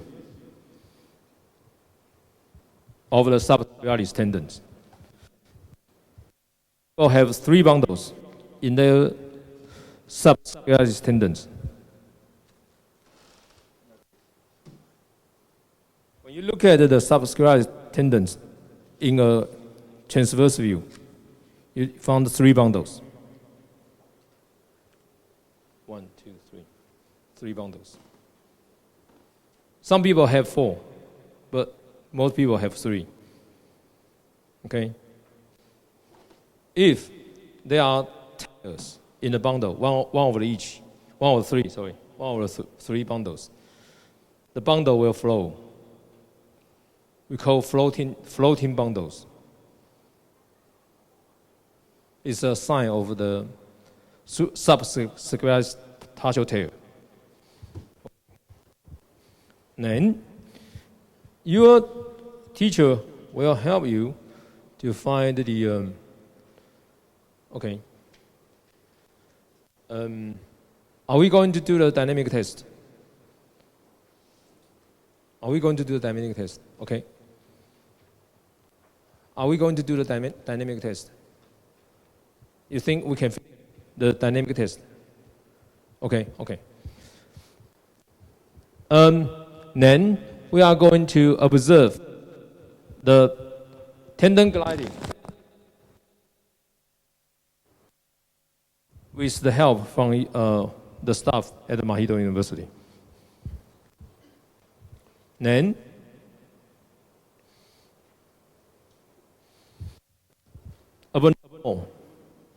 pictures of scleralis, ascites, a lot of fluid.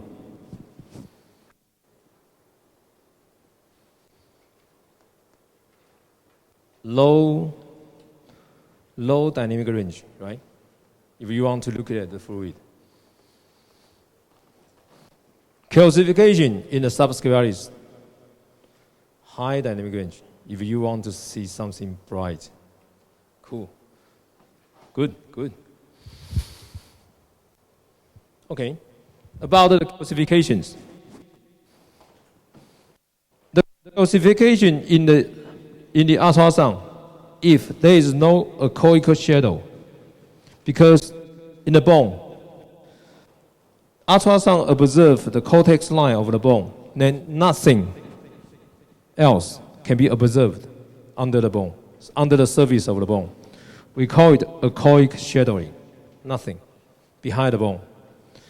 In the calcification, there is shadow under the calcification, there is a shadow. That's solid phase of calcification, like the concrete. Yeah. If calcification shadow like this one, it's milk stage, milky. The calcification is still very soft, easily to be removed by exercise. Okay, calcification like this case does not really need the shock wave. Calcification with a shadow. Okay, try the shock wave. Do you know the shock wave? Okay, good. So, imaging help you to decide the stage, location, and the range of the injury, and help you to decide your treatment strategy very well. And you also can check color. Basically, there is no sign of the vascularity surrounding the calcification. If there is, this injury sign is mixed signs of acute and chronic injury. Every treatment still according to or corresponding to acute stage. Cool. Okay, anterior inferior membrane and left lesion, no. Because not because we don't have the time. We don't have the equipment, but I have. But I can show you if we have time on Friday. Yes. Okay. Then we moved from subscapularis to biceps tendon. We look at the transverse view first. So we move coronal process.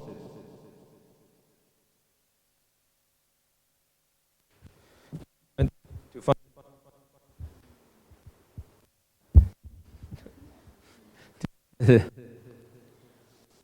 find the continue laterally.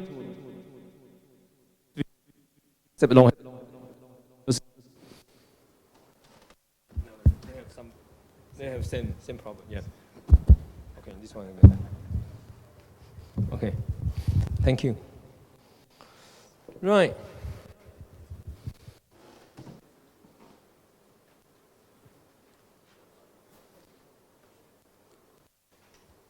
Okay, thank you. We will find the bicipital groove. Okay. Subscapularis tendon, transverse ligament, greater tubercle, tuberosity. Okay. And the laser tubercle, laser tuberosity. And this is the range of the bicep long head tendon in a transverse view. Some researchers suggest the transverse humeral ligament basically is an extension from subscapularis muscle tendons. So if there is a tear subscapularis tendons, they should have a problem of bicep dislocations. Okay. My friend in Korea, he is an orthopedic doctor. He is very proud about the shoulder problem. He told me he has the best team in Korea. And there are a lot of people, they are underestimated because they have problem of subscapularis. I say, I agree with you. According to my limited experiences, I found a lot of people with shoulder pain, they have subscapularis tendon problem as well. But do you know how to do the exercise about the, do you know the cross-chain exercise of the subscapularis? He does not know at all because he's also a doctor. And I can share the exercise with you, but it looks like very stupid, so don't laugh.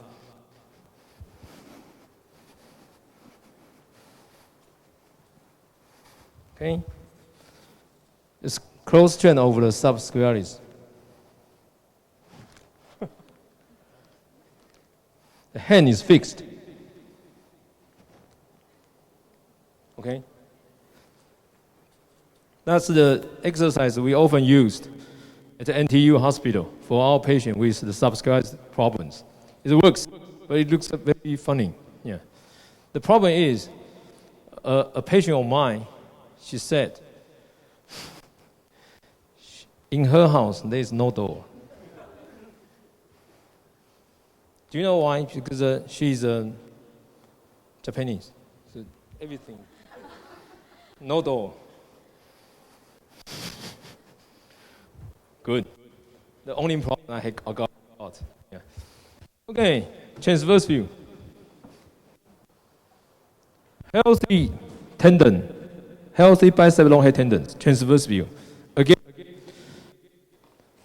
skin, fat, deltoid, subscapularis, transverse ligament, distal tubercle, greater tubercle, cross-sectional area of the bicep long tendon. Very few fluid surrounding tendon, typical healthy tendons, bright. Okay. Who is the youngest PT in this room? Who looks like the youngest? You look like the youngest. Okay. If there is a cortical irregularity or spur, in this tubercle, what would you expect? 1, subscapularis tendinopathy. 2, supraspinatus tendinopathy. 3, bicep long head tendon tendinopathy. 4, none of these.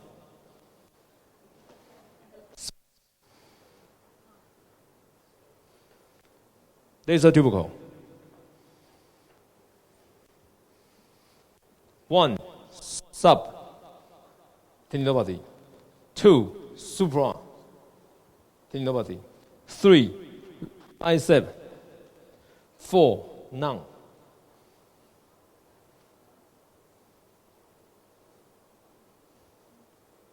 Supra? No. Sub.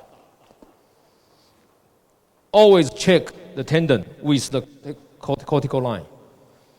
A lot of patients, I should say most of tendon problem, the cortical line show irregularity. Yeah. I went to orthopedic once per month to look at how my colleague out the operations. One is I mentioned there is a cortical irregularity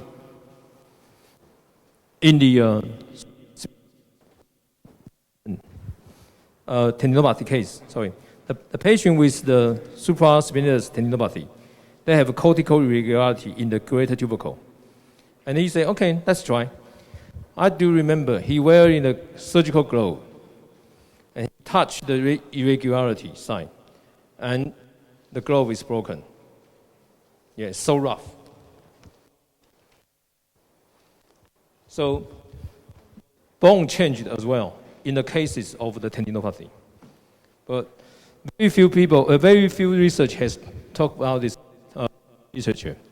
Okay, we ask the patient to do the externalization, and we check whether the bicep long head tendon stay in the groove or not. If they move immediately, that is the case of the bicep long head tendon dislocation. As another example of the tendon problem. If you cannot find the tendon in a groove, rupture. If there are fluid surrounding the tendon, paratendinopathy. If the tendon move, is a dislocation. Okay. If your patient show this in your clinical services, or you look at the youngest, now we are looking for next one. Okay, you look just a little bit older than him. Okay. If this is your case, what are you going to suggest? Operation repair?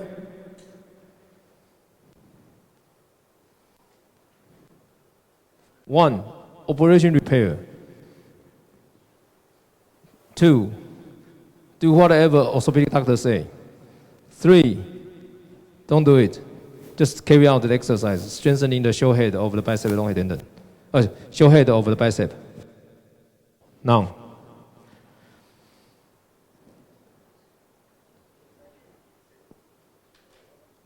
repair, really?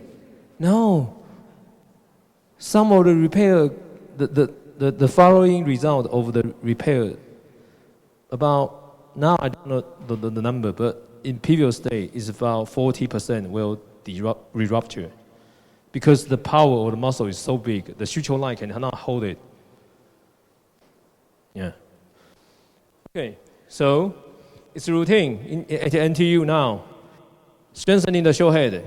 If the outcome is not good, repair. Yeah, but after the operation, the patient are not to do heavy work. Yeah. So one of my he only had one case. He got the re-rupture because during the new day he would like to move his plant. To welcome and he got re-rupture. Before the re-ruptures, everything is okay.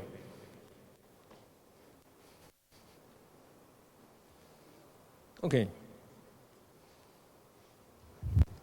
Longitudinal view of the bicep tendon. Okay. That will be very difficult. You sliding, turning, tilting, and also heel lifting for the long head of the bicep, skin, fat, deltoid muscles, bicep cortex line. If the cortex line show irregularity in the greater tubercle, okay? Who is your best friend in this room? Him, right? I know. Okay. If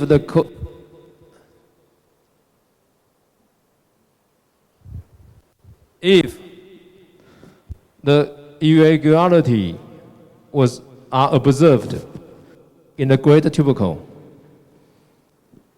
what are your suspects about the tendon injury? Subsize, supra, bicep, none.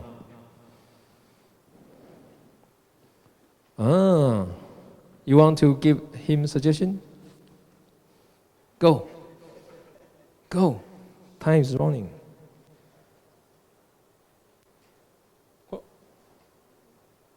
Supra. Yeah. Supra, yes, correct. Because the supraspinatus insert at the greater tuberosity.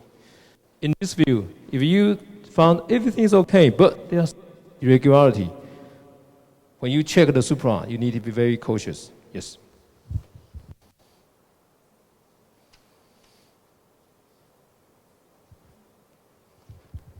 Fluid around the bicep long. Sometimes it does not mean tendinopathy. So where the fluid comes from, if the fluid is not relating to tendinopathy, the fluid comes from the rupture site in the supraspinatus. Yes, partial tear of the supraspinatus. The fluid came out from the tearing side, flow and with the bicep long head tendon. So in this case, if the patient does not have any symptom when doing the elbow flexion exercise, check the supra, because the fluid may come out from the rupture site in the supraspinatus tendon. Okay, if there is nothing in the position of the supraspinatus, if your skill is okay, you may suspect the complete tear. But one skill, the fifth skill, can help you to confirm. Just press. If the space reduced or disappear, a case of complete care. But does this important? If the imaging is observed with greater tubercle, anterior part complete tear, no problem. The patient, if he or she like to go to the operative surgery, no problem, go. Middle part, posterior part, complete tear. It's all right. Carry out the exercise. Because the anterior part of the supraspinatus is the strongest. One of my patients, she had a rupture in the posterior part and the middle part, but her anterior part is intact, so she can still do abduction exercise. I think some of you may have the experiences. People who had partial tear in the supraspinatus, they have no problem in doing abductions because the anterior part is okay. The anterior part is the most strongest part in the supraspinatus. As long as the anterior part is okay, don't worry. That's why we need to look at the greater tubercle always. Okay, again, if the space where the bicep long head tendon should be is empty, it's complete tear. Okay, because Ajahn Pucha told me the lunch won't be ready till 12:30, so we lectures for another 20 minutes. Okay, so then the process, conoid process,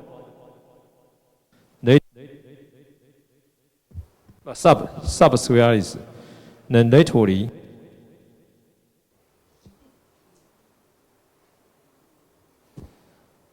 bicep long head tendon. Good, good. Then back to look at the find the conoid process. We didn't review the conoid the CA arch.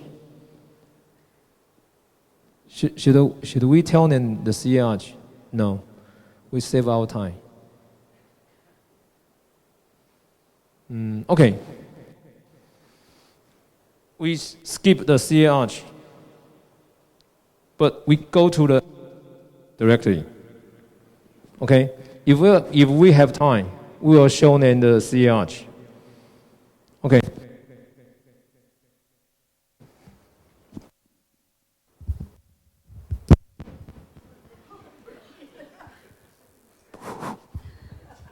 Sorry, I think I've broken something. It's all right? Okay. I will hold it. Yeah. We were back to the.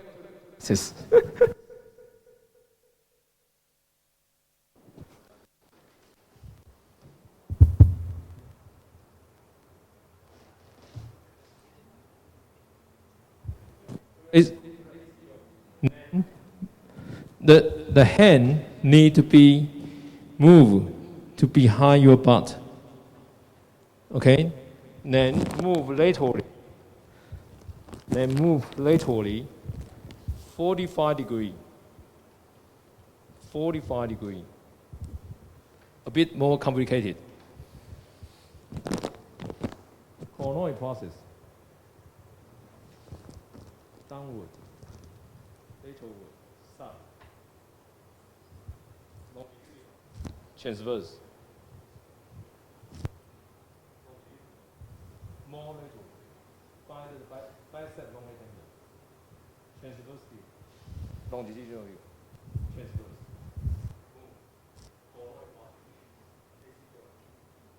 Okay? Then, hand, hand above. Find the acromion. Move down. 45 degrees.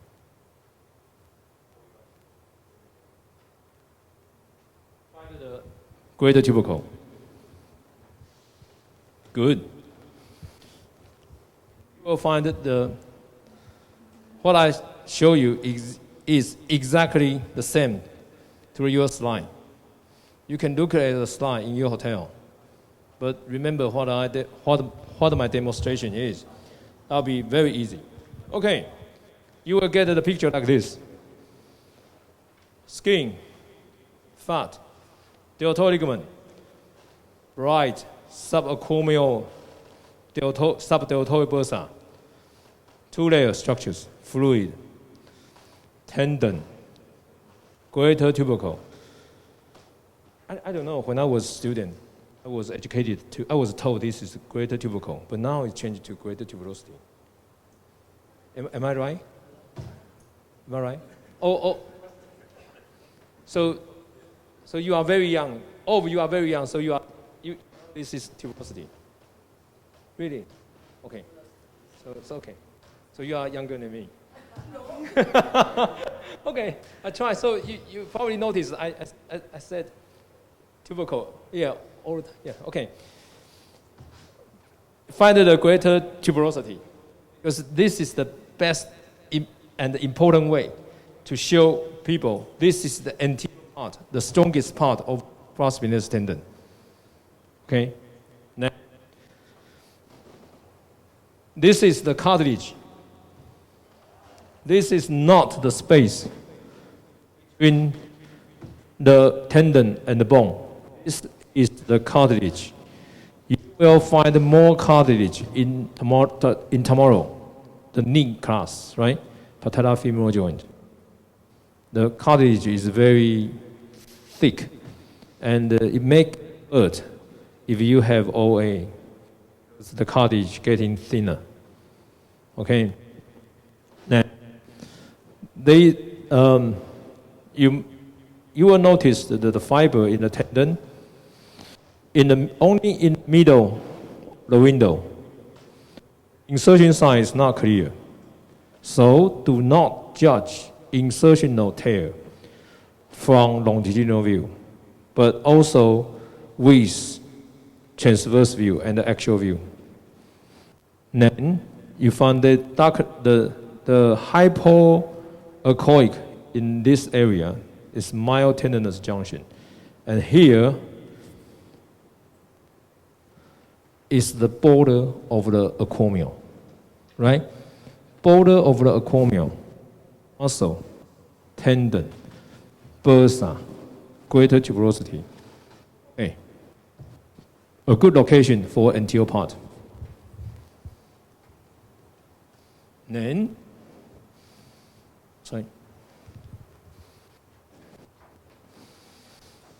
this is the positioning for the probe. Okay, please do not carry out the supra in this way. That's for the painful shoulder. May not be used for today's class. If you have painful shoulder, of course, you can use this positioning. But the tendon will look like slightly different. Okay.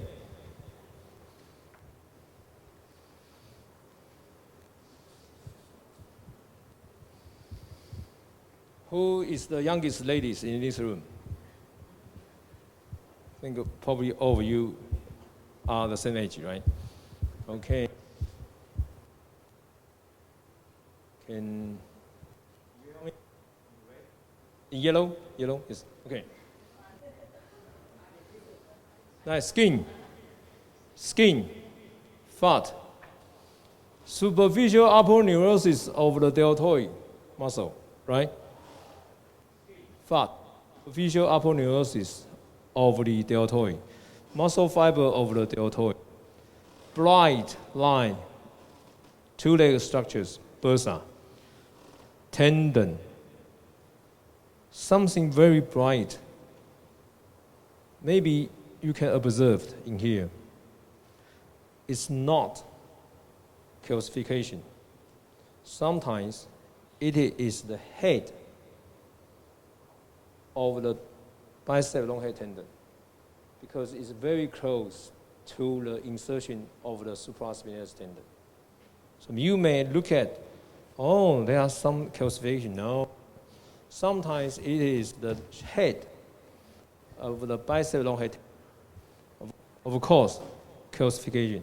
So what kind of blindness should be suspect as the calcification? The first one, there are discontinuity of the tendon fiber because the calcification is caused by injury. Injury should have the profile of disorganization, right? So if you look at blindness and you found hypoechoic around the calcification and the disorganization of the fiber, and you could suspect this is a case of calcification. If everything if the fiber surrounding the blindness spot is well organized, no hypoechoic, okay, and no irregularity in the cortex line, this should be a head of the bicep long head tendon. Good. Because you are looking at the greater tuberosity. I'm young again.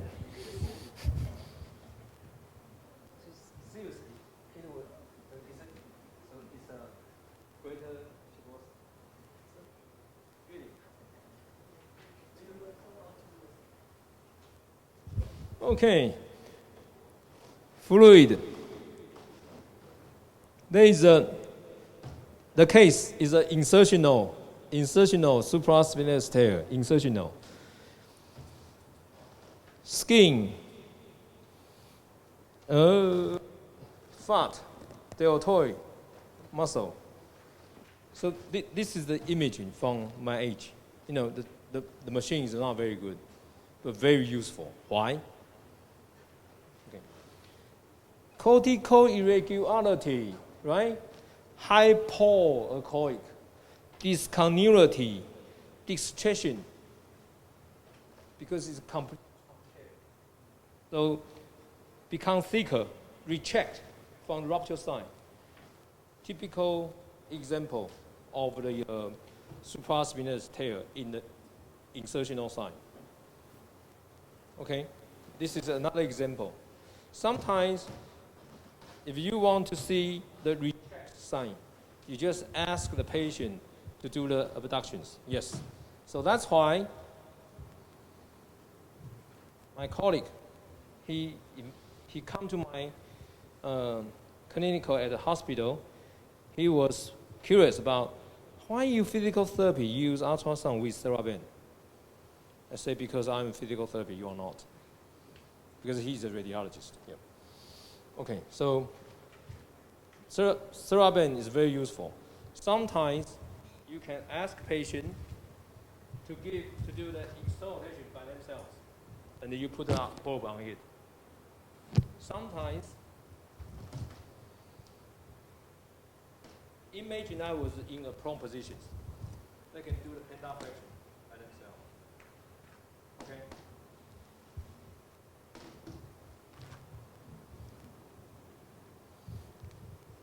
Indentation, the thickness is reduced.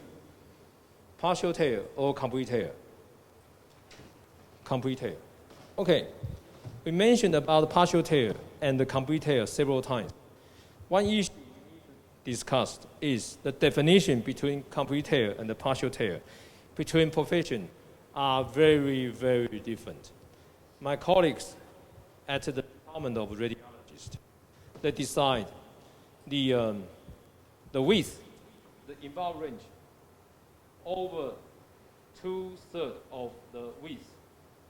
Okay, the rupture side, the range of the rupture side, over 2/3 of the width of the tendon.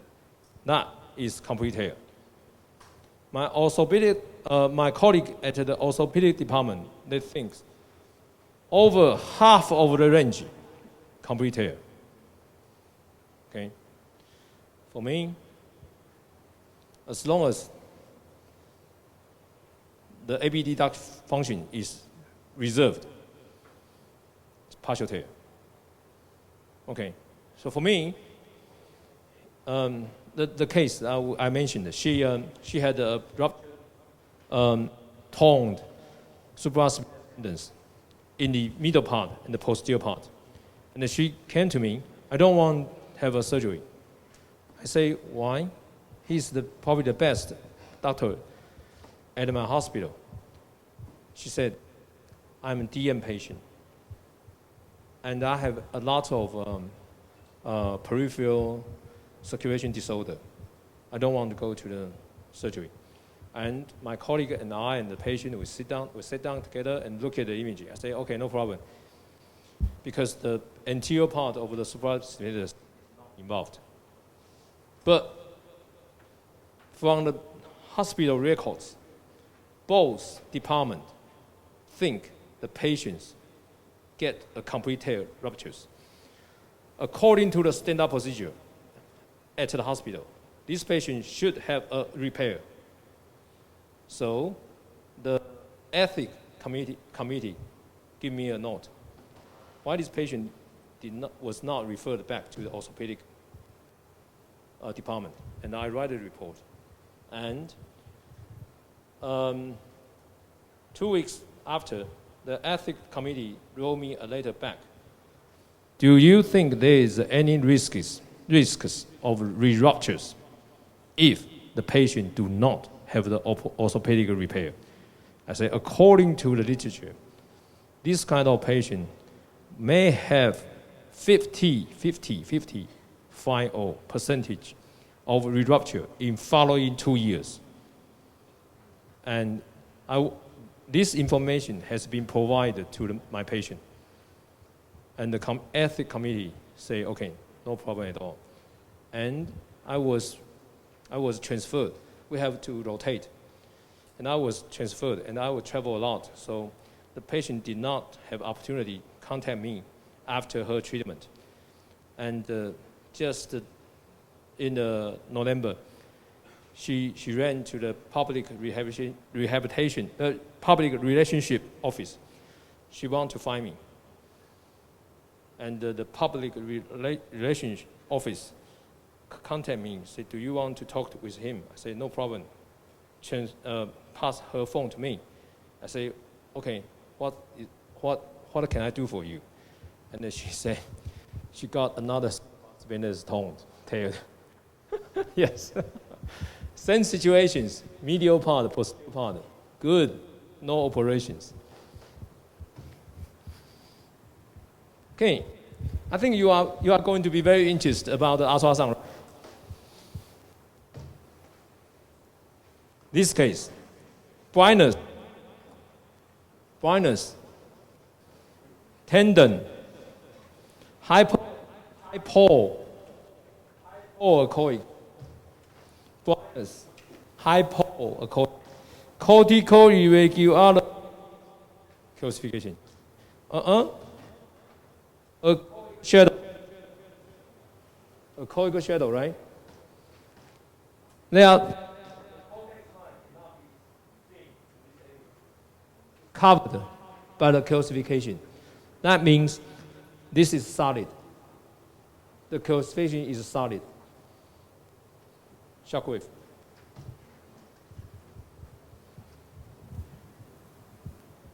Okay. Fluid in the bursa. Colored acute stage of bursitis.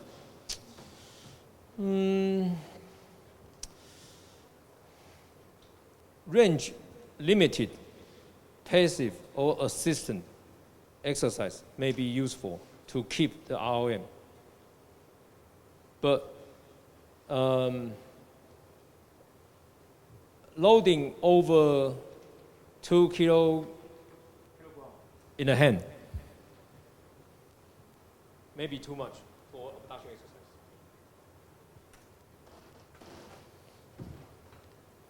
Or you can give some ice, yeah, cryotherapy, yeah, with the patient.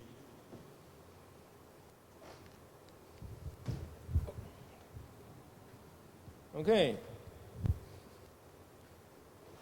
Calcification, hypoechoic, echoic shadowing,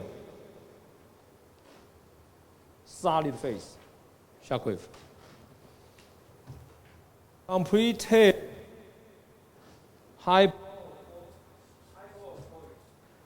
irregularity, and seriously, very bad cortical irregularity.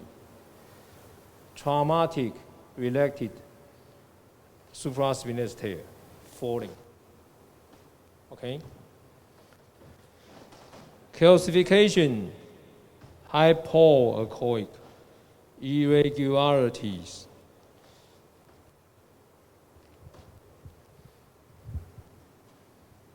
Okay. I didn't teach you anything about making diagnosis. The information I mentioned mainly in my class is how to use the imaging to modify our treatment strategy. I'm different to my colleague in the United States. Okay. Next, transverse view, turning 90 degrees. Skin, fat, deltoid, subacromial, subdeltoid bursa, tendon, cartilage, and the cortex line. I need to point out one thing, it's very interesting. Did you see the upper border, superior border of the cartilage? Can you see that? Not easily, right? Okay. If you noticed there is a hypoechoic, dark area in this area above the superior border of the cartilage. Basically, you cannot find the superior border of the cartilage. But you notice there is one. And there is a hypoechoic area above the bright line of the cartilage superior border. That's a very good indication of tendon tear. We call it fluid enhanced. So there are some fluid because there is few fluid in the tendon. If there are fluid in the tendon, means swelling or tear, and the fluid in the tendon enhance the superior border of the cartilage. So basically, we don't really use to see the superior border of the cartilage with a bright line, a white line. No, this is normal. If there is a white line in here and corresponding to the superior border of the cartilage, there is something wrong or tear in the tendon. Okay, normal. Good. Use the are we going to then use the tool to measure the thickness? Okay. So be nice to Mahito from today. Okay. Thickness. Oh, superior border of the cartilage. Hypoechoic tear. Good. Rotator cuff interval in a transverse view, and then you know how to look at this in a transverse view. Move forward.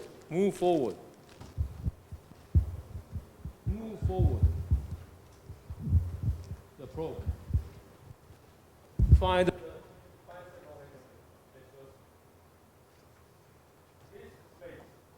rotator cuff interval. We are not going to practice if you are not very good in supraspinatus. The guy can observe the rotator cuff interval are the people they know how to look at the supraspinatus. If they are very good at the rotator cuff interval. base over the of interval. Thickening increase the diameters. Thickening, blood flow inside. Acute freezing stage of frozen shoulder. Okay? Don't do too much exercise in this stage. Does not help at all. But if you can do something to reduce the inflammation, you will be the queen in the frozen shoulder area.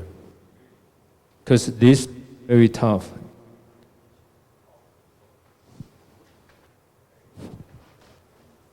I mean, academic, professional, not really queen or king yet. The takeoff interval.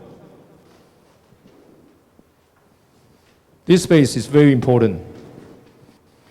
Okay, imaging, rotator cuff interval. This is a case of disorder. The thickness of the rotator cuff interval increased.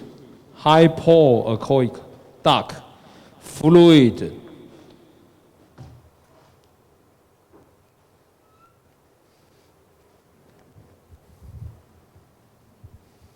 Okay. Recheck, complete tear. Installation, tear. Tear with disorganized tendon fibers. Okay? Here, from 96. The image is not very good, but still can catch the key information. Hypoechoic, and corresponding MRI is here. Okay, then we move to AC joint. 12:30, lunchtime. Thank you very much. Any questions before the lunch? Any questions? Too fast? Too low? Everything is okay, except hungry. Okay, thank you very much. And Adam Puicha, we are going to have our lunch to 1:30 or 1:30. Oh, thank you very much. Yeah, we come back 1:30. I think it will be very easy for us and for Mahito staff. But I think it's very difficult for participants today. They got a lot of things to do. Okay, thank you.